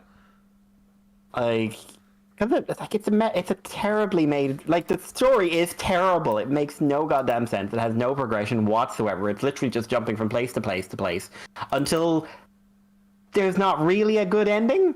No. I also you can really tell that Wanda was added in at the last minute, and basically the entire original idea for the film got waylaid by, let's put Wanda in. It didn't turn out well. And that's not a comment on the portrayal of Wanda. That's a whole different conversation. But as a film experience, it was bad. I would say even though it's a long video, I would highly recommend going and checking out Mauler's video on the Multiverse of Madness. It's very good. It's 5 hours and 50 minutes. It's a long, in-depth analysis. Christ. He goes through every point and goes, this is why this is stupid. This is why this doesn't work. This is why this doesn't work. This is why this doesn't work. It's good. It's I die. I think it's good to watch because it's very informative. It's like a thesis when you do a proper. It's better than a 10-minute review where you just go, that movie's bad, and you go, why? It's this explains pretty in a pretty logical way why it doesn't work. There's no meandering or pandering or anything like that. Andy linked me to Mauler. I did. Did I, Pink? I would always recommend. I think Mauler's a very interesting commentator on stuff like this. His critique on The Force Awakens is part 4, and each part is pretty much 4 hours long. He's going through and he's explaining a lot of details about why The Force Awakens and subsequently what happened to Star Wars. It's a really interesting series. Mauler, good boy. English too, for better or for worse, you could argue. Mikey, shall we move on to the last bits of news? Shall I tell you about things in Toronto? Well, let me tell you, Mikey, in TFCon Toronto 2023, it has been announced it's going to be July the 14th to the 16th, 2023 in Canadian land. Does it say where? It's in this place, the Hilton somewhere in Canada, this place, Mrs. Sausage. We'll call it Mrs. Sausage, Meadowval. Mrs. Sausage, Meadowval. It's not that, but that's what I'm going to call it. So if you want to go and have fun in Canada, go and do that. Also, TFCon Los Angeles, which is March the 10th to the 12th, 2023. Ian Jones Collette has been announced as a guest. Woo! The voice of Cheeto. The iconic voice of Cheeto. So that's it. That's all of our news for this week. Congratulations, Mikey. You made it back and you made it through a show. You did, baby. Woo indeed. Nipples at the ready, son. They got guns. Nipple guns. They always do. Here's a question, Mikey. What have you been doing this week? What you do? It's weeks. Oh my many, god. many weeks. And what you done for fun, son? Oh god. Like I've been busy. I have gotten stuff. I've actually gotten more stuff in the last couple of months than I have in ages. Wow. Put that in my face. Yeah. I saw your purchase of Mafex Spider-Man. Well, I don't have it yet. Let's see. What have I like? I've watched a few. I've watched different things. I'm not going to go into everything. Like I watched Multiverse of Madness. I watched the Werewolf by Night special. Oh, how was that? Which wasn't bad actually. It was very different. It didn't feel very Marvel. Like it's one of those things that's very aware it's emulating a style. Kind of fell apart with the actual wolf transformation just because one, it was the very classic Wolfman look, which I've never liked, and two, it was when you say the classic Wolfman, like which one do you mean? Do you mean like the capital T, capital W, capital Wolfman? Oh, like the Universal monster where he's wearing a shirt and ripped jeans and stuff. Okay. Yeah. And then the fight with him, like he had was a bit too choreographed. It wasn't like violent enough. It was like, oh, I'm clearly doing a dodge, and I'm clearly doing a pirouette, and I'm clearly doing these movements. It's like whoever was filming this was not sure how to choreograph like performative fight scenes. You needed just like this thing is just a tank, and now it has like started murdering you. So I watched that. I've been watching Kamen Rider Geats. Here's a question about the Before Night. What, depending if you've seen it, what do you prefer if you've seen this in contrast? Do you prefer the Night thing, or do you prefer the Wolfman with Anthony Hopkins? Oh, yeah, well, the Night's better. I don't believe you because that's a really stupid movie and I really like it because it's dumb. Anthony Hopkins, you never know is the villain in that movie. He plays it very close to the chest. Yeah, that's right. Yeah. Who could have foreseen? I love that film. But who could have foreseen? Who knew? But yeah, been watching Kamen Rider Geats. That's up to episode 30. That's honestly been very good. I've missed a few episodes. I think 2 episodes behind, maybe 3 episodes behind. Yeah. It's kind of like when you take the writer of X8 and don't stick him in a show that then gets hit by COVID. He's pretty good. They have wisely gone into the second arc and then like basically started undermining the entire premise. Yes, that felt like what was happening when I stopped watching. Yeah, which is what you need to do. What's his name? Pumpkin Jack? Yeah, Pump Jack. Pump Jack. He's a pumpkin. He's a pumpkin bear, but Punk Jack. That's Punk Jack. Punk Jack. So yeah, their approach to introducing new forms is kind of like how they do everything else, which is basically these work better with certain people, but anyone can use them. So it's very much a show where forms are not important. How are you finding the toy integration? I'm finding it currently okay, not super better egregious. Than Revice. Oh god, better than Revice. So much better than Revice. Jesus. It's not like early Neo Heisei good. Yeah. I think it's still overpacked, but I think it's good. They've only got like 6 core forms, and like again, like because they're spread out. Technically, they're doing the same thing where Geats has lots and lots of forms, but you think of them as something like you don't think a zombie is one of his. No, exactly. You think it belongs to Buffett, like, which I think is a good thing. Yeah. So yeah, it's not bad. It's not, again, it's like I'd say X8 did it better, but then again, X8 also had that stupid dragon one. Or we had to be told. We were told from like what Dragonite to Hunter. X. That's right. Where it's just like, wow, that looks terrible, but. I remember. I get the idea of it. But Yeah, so I'm enjoying it. I'm enjoying the story. I'm liking the characters, which is nice. I don't necessarily have a prediction for where it's going, but I'm interested to see where it's going. Which is Do we nice. know any more about the villains? Because I think that if there's like maybe a negative, they've done really nothing with the what they call the jammies, the jammy something. Yamatos. Yamatos. Okay. They've introduced a couple of things that at least making me think I know where they come from. Okay, but they still haven't gone to. There's no like antagonist as there were. As it not were. Yet. Yeah. Kind of. Not yet. Yeah. I mean, there's the game master. Working I'm sure, towards something. but... Yeah, but like what they're what they've introduced is kind of explaining why we didn't have that before. Okay. Because the first arc was all about the game. Sure. It was all about the game, and the Yamatos only existed to be part of the game. And they're how they're going on make. Okay, that makes sense. Oh! Don't turn off computer. There we go. No, don't do that. It just went like, you will now be black. Don't do that. Don't go to the black screen. Avoid. I watched the Owl House. I'm all caught up in the Owl House. Okay. Which I was like a season behind on. That's a really good show, in all honesty. I won't go into much more. There's a YouTube animation that I'm watching called Murder Drones, which is only up to 2 episodes, but it's one of those ones that's kind of got the same kind of release schedule as Hell of a Boss. Like basically an episode's out when it's out. Right. And it's really fun. It's really fun visuals. It's got a bit of a horror vibe. It's quite funny. So I'm enjoying that.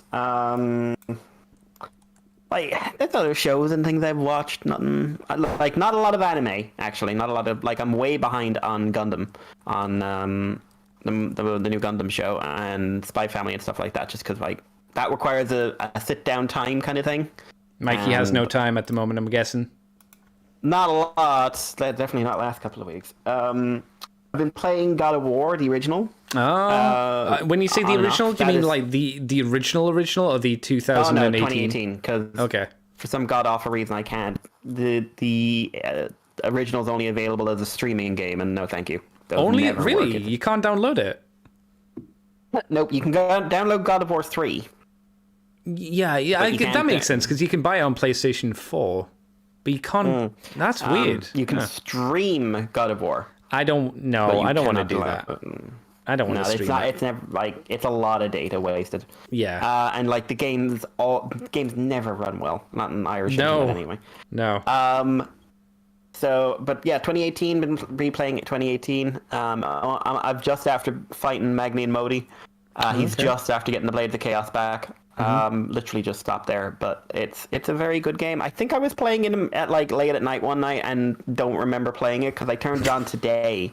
I just like I'm gonna relax for a couple of hours. I turned it on today and I was just like, "You're in Muspelheim and you've completed several trials," and I'm just like, I don't remember doing any of this. I mean that's good if you're getting through like the trials because I hear that they can be a little bit on the tricky side. What difficulty are you playing on? Out of interest. Hard. That's not God of War. There's the one below that, Merciless or something. That's the one. That's the difficulty I'm doing as well. I think excuse me. I think it's how the game's really meant to be played. It feels like it. The only issue I have while I've been playing it on stream is like running into the enemies who are too high a level and be like, no, I'm gonna beat them, and I do beat them eventually. But there's nothing fun about being one-shotted. Really? Because you played Elden Ring.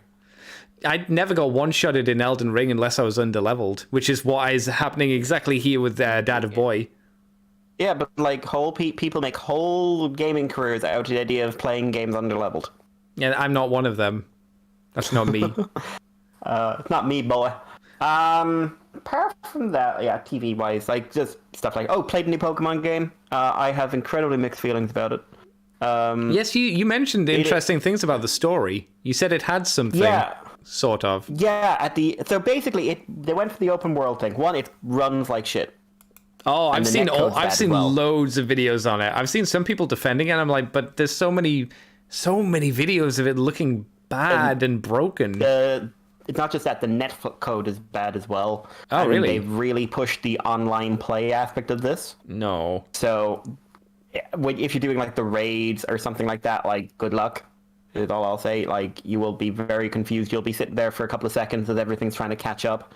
And by then it'll catch up and like, why am I dead? How did I die? I like the new designs overall. I think overall it's a good-looking generation of Pokemon. The story, for the most part, is the worst it's ever been. That's impressive. Because basically it's completely irrelevant now. Because it's completely open world, you can challenge the gyms in any order, blah, blah, blah. You can do any of the 3 storylines, inverted commas, any way you want. How did they balance that? You don't have to fight any trainers. You don't. Basically, some areas are high level, some areas are low level, and you don't know until you're there. But how do they balance the gyms? Are some of the gyms just higher levels? Nope. Yeah, and you don't know which one is which. There's no order to go to. You can go in any order you want. So I think I ended up in the final gym by complete accident on my first one because I was like, I'm level 12. Why is this one like level 50? I'm shaking a cold, but it had a real problem, in my opinion, with stop doing that. I'm turning off the screensaver.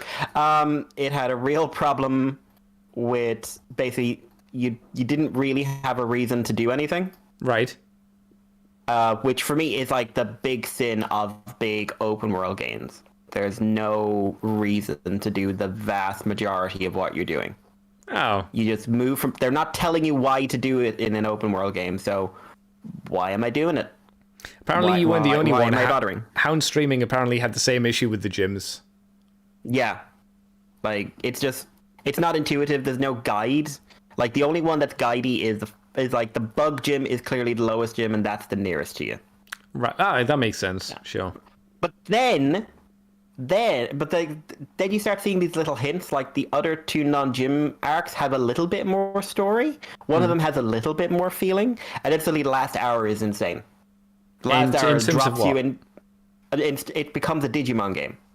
What do you mean? So you know how Cyber Sleuth is structured in terms of its narrative? You've played Cyber Sleuth. Yes. Yeah, it becomes that. What for people that haven't played Cyber Sleuth, what does that mean? Basically, it becomes an anime that you are playing.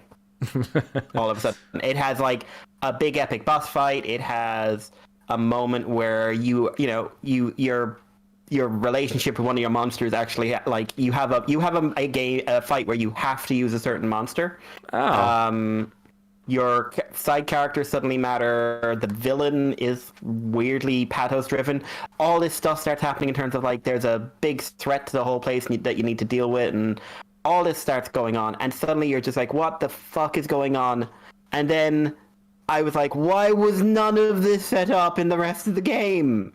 Because like you're talking about an ecosystem destroying event, and then it's just like, cool. Why is this only in the last hour of the game? They've got these paradox Pokemon, which are like Pokemon from different time periods, and they only matter. You meet one in the main game at one point, and you do not know what it is. And like, what the frick? Would you say you enjoyed the overall Pokemon's experience then, or is this just more of a what were you thinking kind of takeaway? I'm still trying to get an idea of it. Apart from that, just to get it out of the way, I bought a few things. I bought the IDW Blur. That Blur mold is not great, but it's got a very nice head sculpt. I got Cosmos. Oh yes, he's fun. How many millions did you spend on him? He was on sale actually. I got it for like 20. So I got Alita 1. She's not great. What's bad about her? Her robot mode looks good and feels decent, but her vehicle mode does not hold together well, and the transformation is kind of garbage because it's super shell former. Does it put you off getting Minerva? Oh yeah, absolutely. I would not get Minerva having Elite 1. Oh, that's a shame.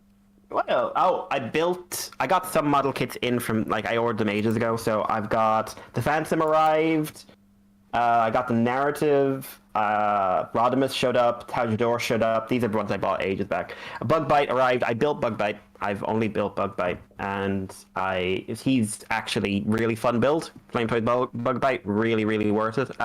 Didn't bother with the stickers, just painted on some purple here and there. What else did I get that's noteworthy? Oh, the Trumpeteer Soundwave kit. I built that yesterday. Oh, right. Okay. Is this your first Trumpeter kit? Yeah, I was my test run, so it's the Soundwave. They're not very big. How big? And they're pretty simple and they're pre-painted. They have a lot of detail. Like, they're definitely something I think that would benefit from a wash, not a lining job. But no, it's a fun little kit. It's not a superposable robot in the end, but it's pretty good.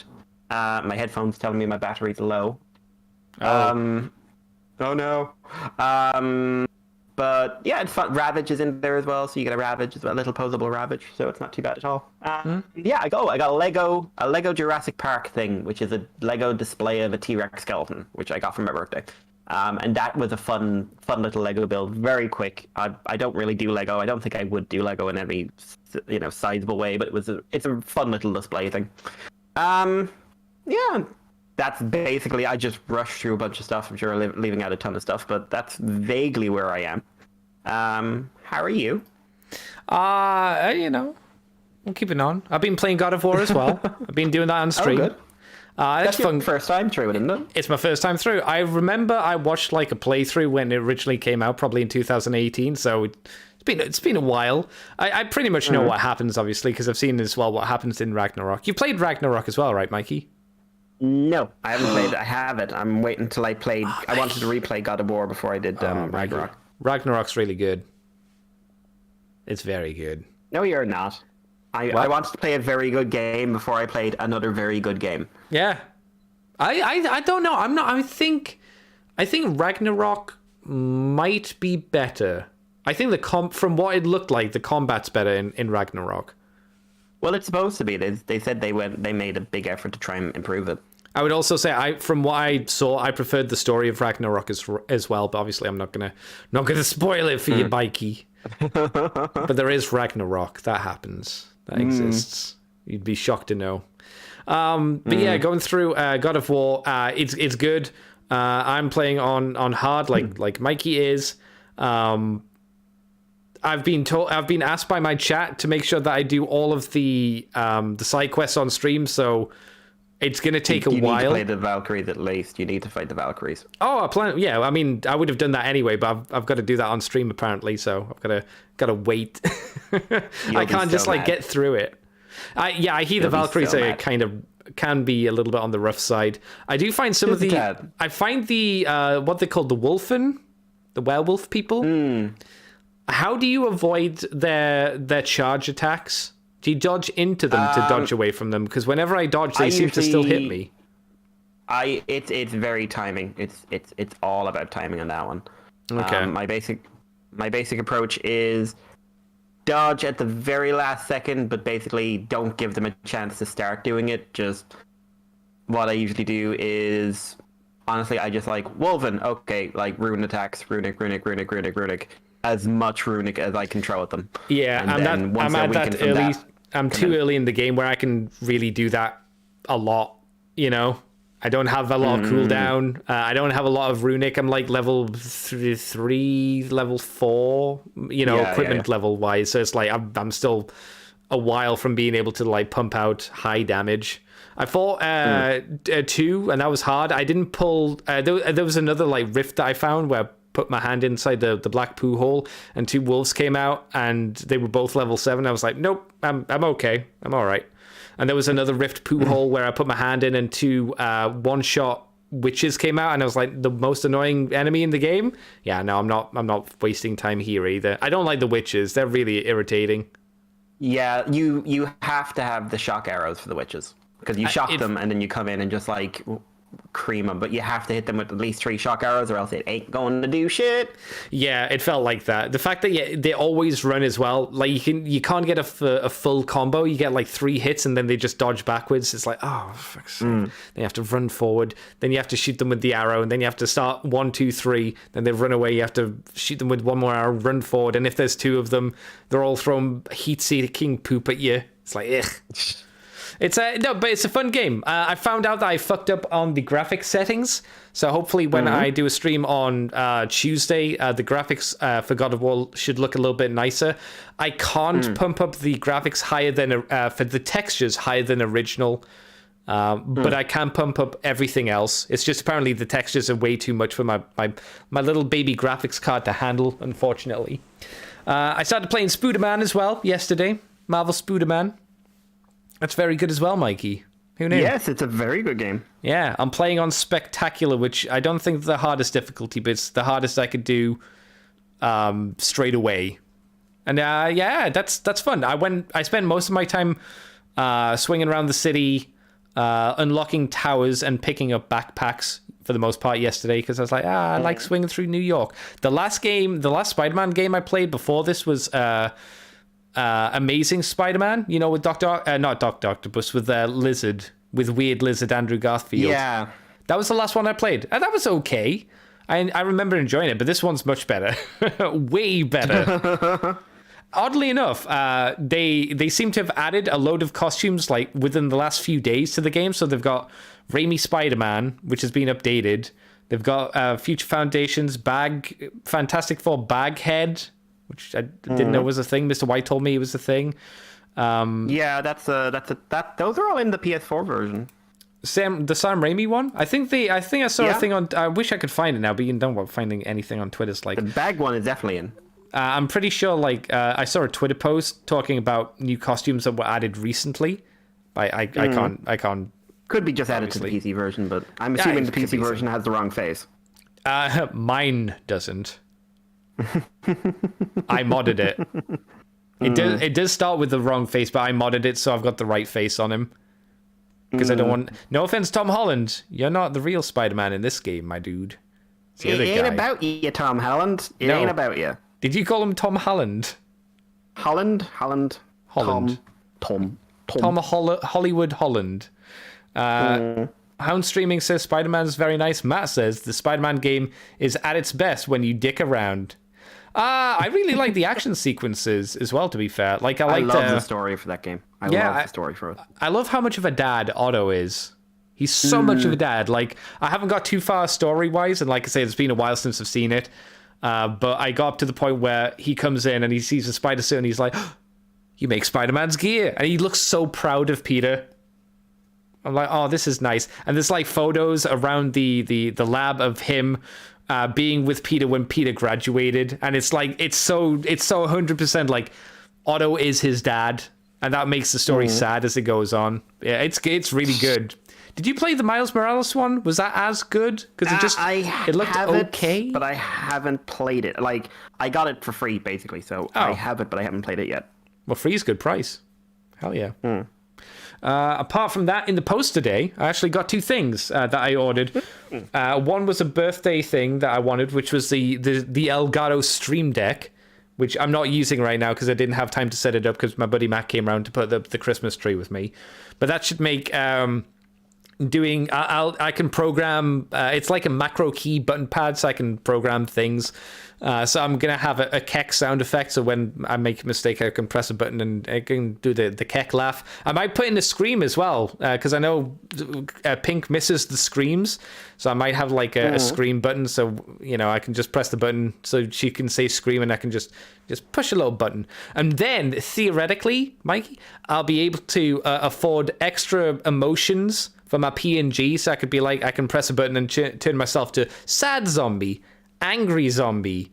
But that was all conducive with getting this. So that's the first part of the thing. It's not like a crazy bit, but it's a useful tool for streaming and for podcasting. So I'll be able to do podcasting, streaming things here as well. So that's cool. But also I got my Black Friday sale deal on Motormaster. Motormaster came in today. Ooh, have we played with him? I have. He came out of the box with the seemingly constant issue, a universal issue of his back wheels. They came through bent, which is apparently a common thing. So I'm gonna have to boil a kettle of water and strain those boys out. It doesn't seem like it's hard because it's quite thin plastic, but it is obviously a bit annoying when you get an expensive figure and it's already. You have to tweak it yourself. But that's 2022, baby. Woo. Woo. I will say, in this picture, Motormaster, his sword doesn't look too bad. I will say in person, it looks like he has a butter knife. Actually, yeah, I've heard it's very small. You know what, the best way I can describe it is, do you remember, Mikey, when we were kids and we got like soft play swords and they would like scale down really fat and they didn't look like a real sword? That's kind of how this feels to Motormaster. And even worse to Menasor, because for Menasor, it looks like a tiny knife version. In Motormaster's hand, it's scaled fine, not great, but fine, but it doesn't look that threatening. And in Menasor's hand, it looks like he's got a butter knife. He's ready to slap on some creamy butter onto his toast in the morning. So that's really weak. Motormaster himself, it's pretty fun. It's a pretty fun toy. Looks good. Transforms pretty well. Putting him into Menasor mode, everything tabs together. And then you lock him into the chest plate for Menasor, and then everything kind of around that kind of locks into place as well. It feels very tight and secure. And I was like, wow, this is good. It's not 90 pounds good, but it's good. Yeah, I'm enjoying it. I think it's quite fun. Obviously, it's still pretty. I haven't had that long to play with it. I transformed it and I put it into Menasor mode, and that was about all I've had time for before the stream. But I was quite happy with it. Paying £67 is still, in my eyes, maybe a little too much, but I'm a cheapskate, so that's what can I tell you? But this is, I can see why people like this figure. I can see why people lost their shit over this figure. It is not full price. It is not worth full price. You cannot convince me it is worth the full price. It's just not. But it does it feels good when you have it in hand. I think a lot of people, when they get it in hand, are happy with how it feels, and they don't really then think about, well, I'd spend nearly £100 on this. They go, this is a really solid figure. But if you, I think it'll go on sale again. So Mikey, I think you'd enjoy it when you can get it. Just don't go whole hog. Just don't do it. Yeah. I don't need to tell you that. You're not gonna. But yeah, I'm happy. I'm obviously missing Dead End and Breakdown, but I'll get those in time as well. Once they come down in price from being £23 when they're a bit cheaper as well, I'll grab them. Obviously the bad thing about Breakdown is he's just a retool of Wild Rider, who I didn't realize at the time, but then I watched a guy do a video and he mentioned it and I went, holy shit, Wild Rider is just the Dead End Combiner Wars mold and the Prowl Streetwise mold. You know that mold? I remember it. That's Wild Rider. It's the same transformation. Exactly the same transformation. And I didn't realize. I was like, this is okay. I can see why I liked it, because I liked that one. It's just it's a retool of that transformation scheme. I'm an idiot. I'll admit it. I'm stupid. But there you go. So that's what Breakdown will be. Apparently, according to Mr. Brad, Dead End is apparently very good, and he's not just a redo of Drag Strip. So I'm interested. I'm not interested enough to buy an overpriced version of these figures for the G2 version, which is seemingly what they're doing, with obviously Drag Strip being the G2 version and being more expensive. Not willing to do that. But I'm happy to complete Menasor now. And I'm glad I got the expensive one. Matt says, no TF is worth full price in this market. I would agree, Matt. I would 100% agree. But I'm a cheap old man. But then again, I see a lot of people online who are very happy to spend full price on Transformers. And that's okay. You know, no judgment. But I know for myself, and I think I can speak for Mikey as well, it's just not feasible for us to do it, right? Yeah, it wouldn't make sense. It would not make an ounce of sense. Yeah. Pink asks if we can do a Scream on the Moonbase suit. No, we can do a Scream next week when I get the buttons set up. There you go. Hound Streaming, I honestly haven't bought any mainline figures in a few years. I can't really blame you. Hound Streaming, I would suggest if there are any that do tempt you, maybe put them on your Amazon wish list. Because when you guys actually get sales in America on your Amazon toys, we don't. I mean, I was lucky enough to get this guy, but for the most part, I get really fucking. I'll be honest, I'll be honest. I get really annoyed when it's like Black Friday and TFW puts up the Black Friday deals on like all the G.I. Joe classified figures, all the Transformer figures, and then in the UK it's like you get 2. We had Motormaster and we had Breakdown, and I was like, who wanted Breakdown? Who wanted the insult that is Breakdown? I was like, no. So legit Hound streaming. If there are any that like catch your eye and you're like, I think that looks neat, check out some reviews and then just see if they go on sale and get them for a much more reasonable price. Local stores are still on wave 1.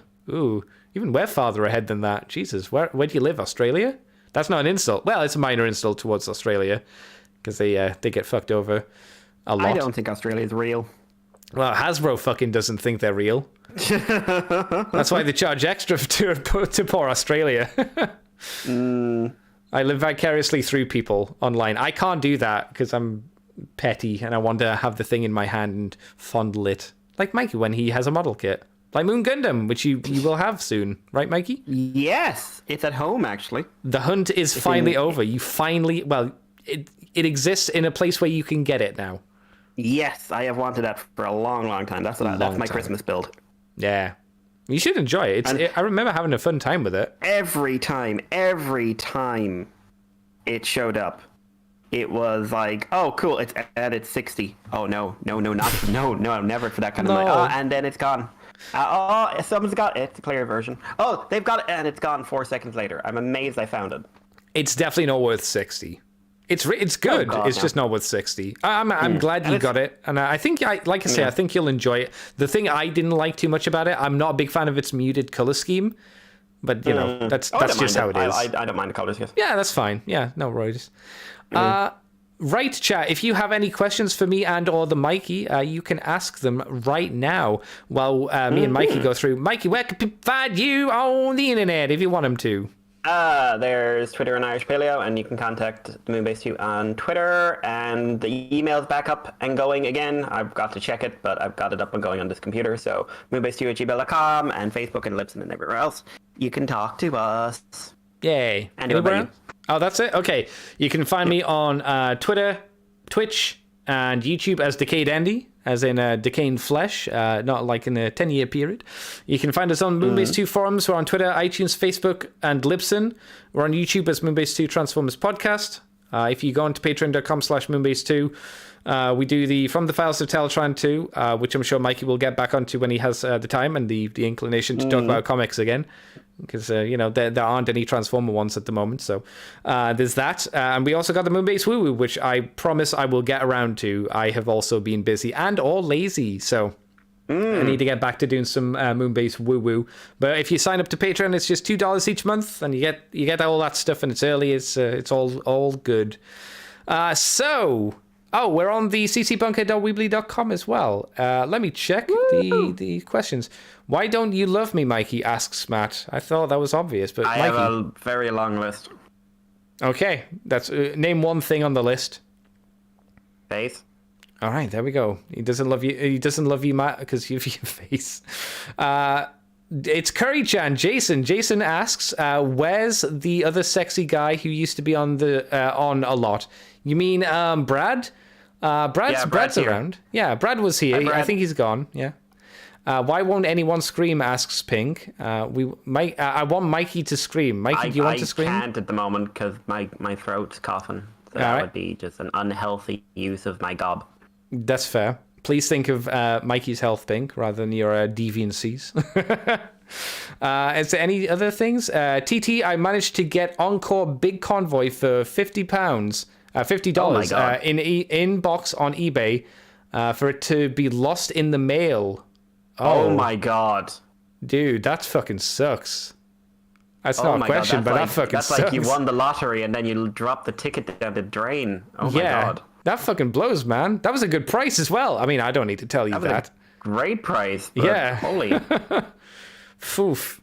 Well, I think this is a good place to end it. Thank you guys in chat for coming on by. We'll be back on Twitch and YouTube at 8 o'clock next week if you want to join us live and talk to us and poke Mikey. Because you should be back now, right, Mikey? Forever? Yep. For a while. I don't know about forever. I might leave one day. No. You're going to have to stop one day, Andy. No, will I? I'm already dead, so why stop now? You're disturbingly close to have been doing this show for 20 years. I know. And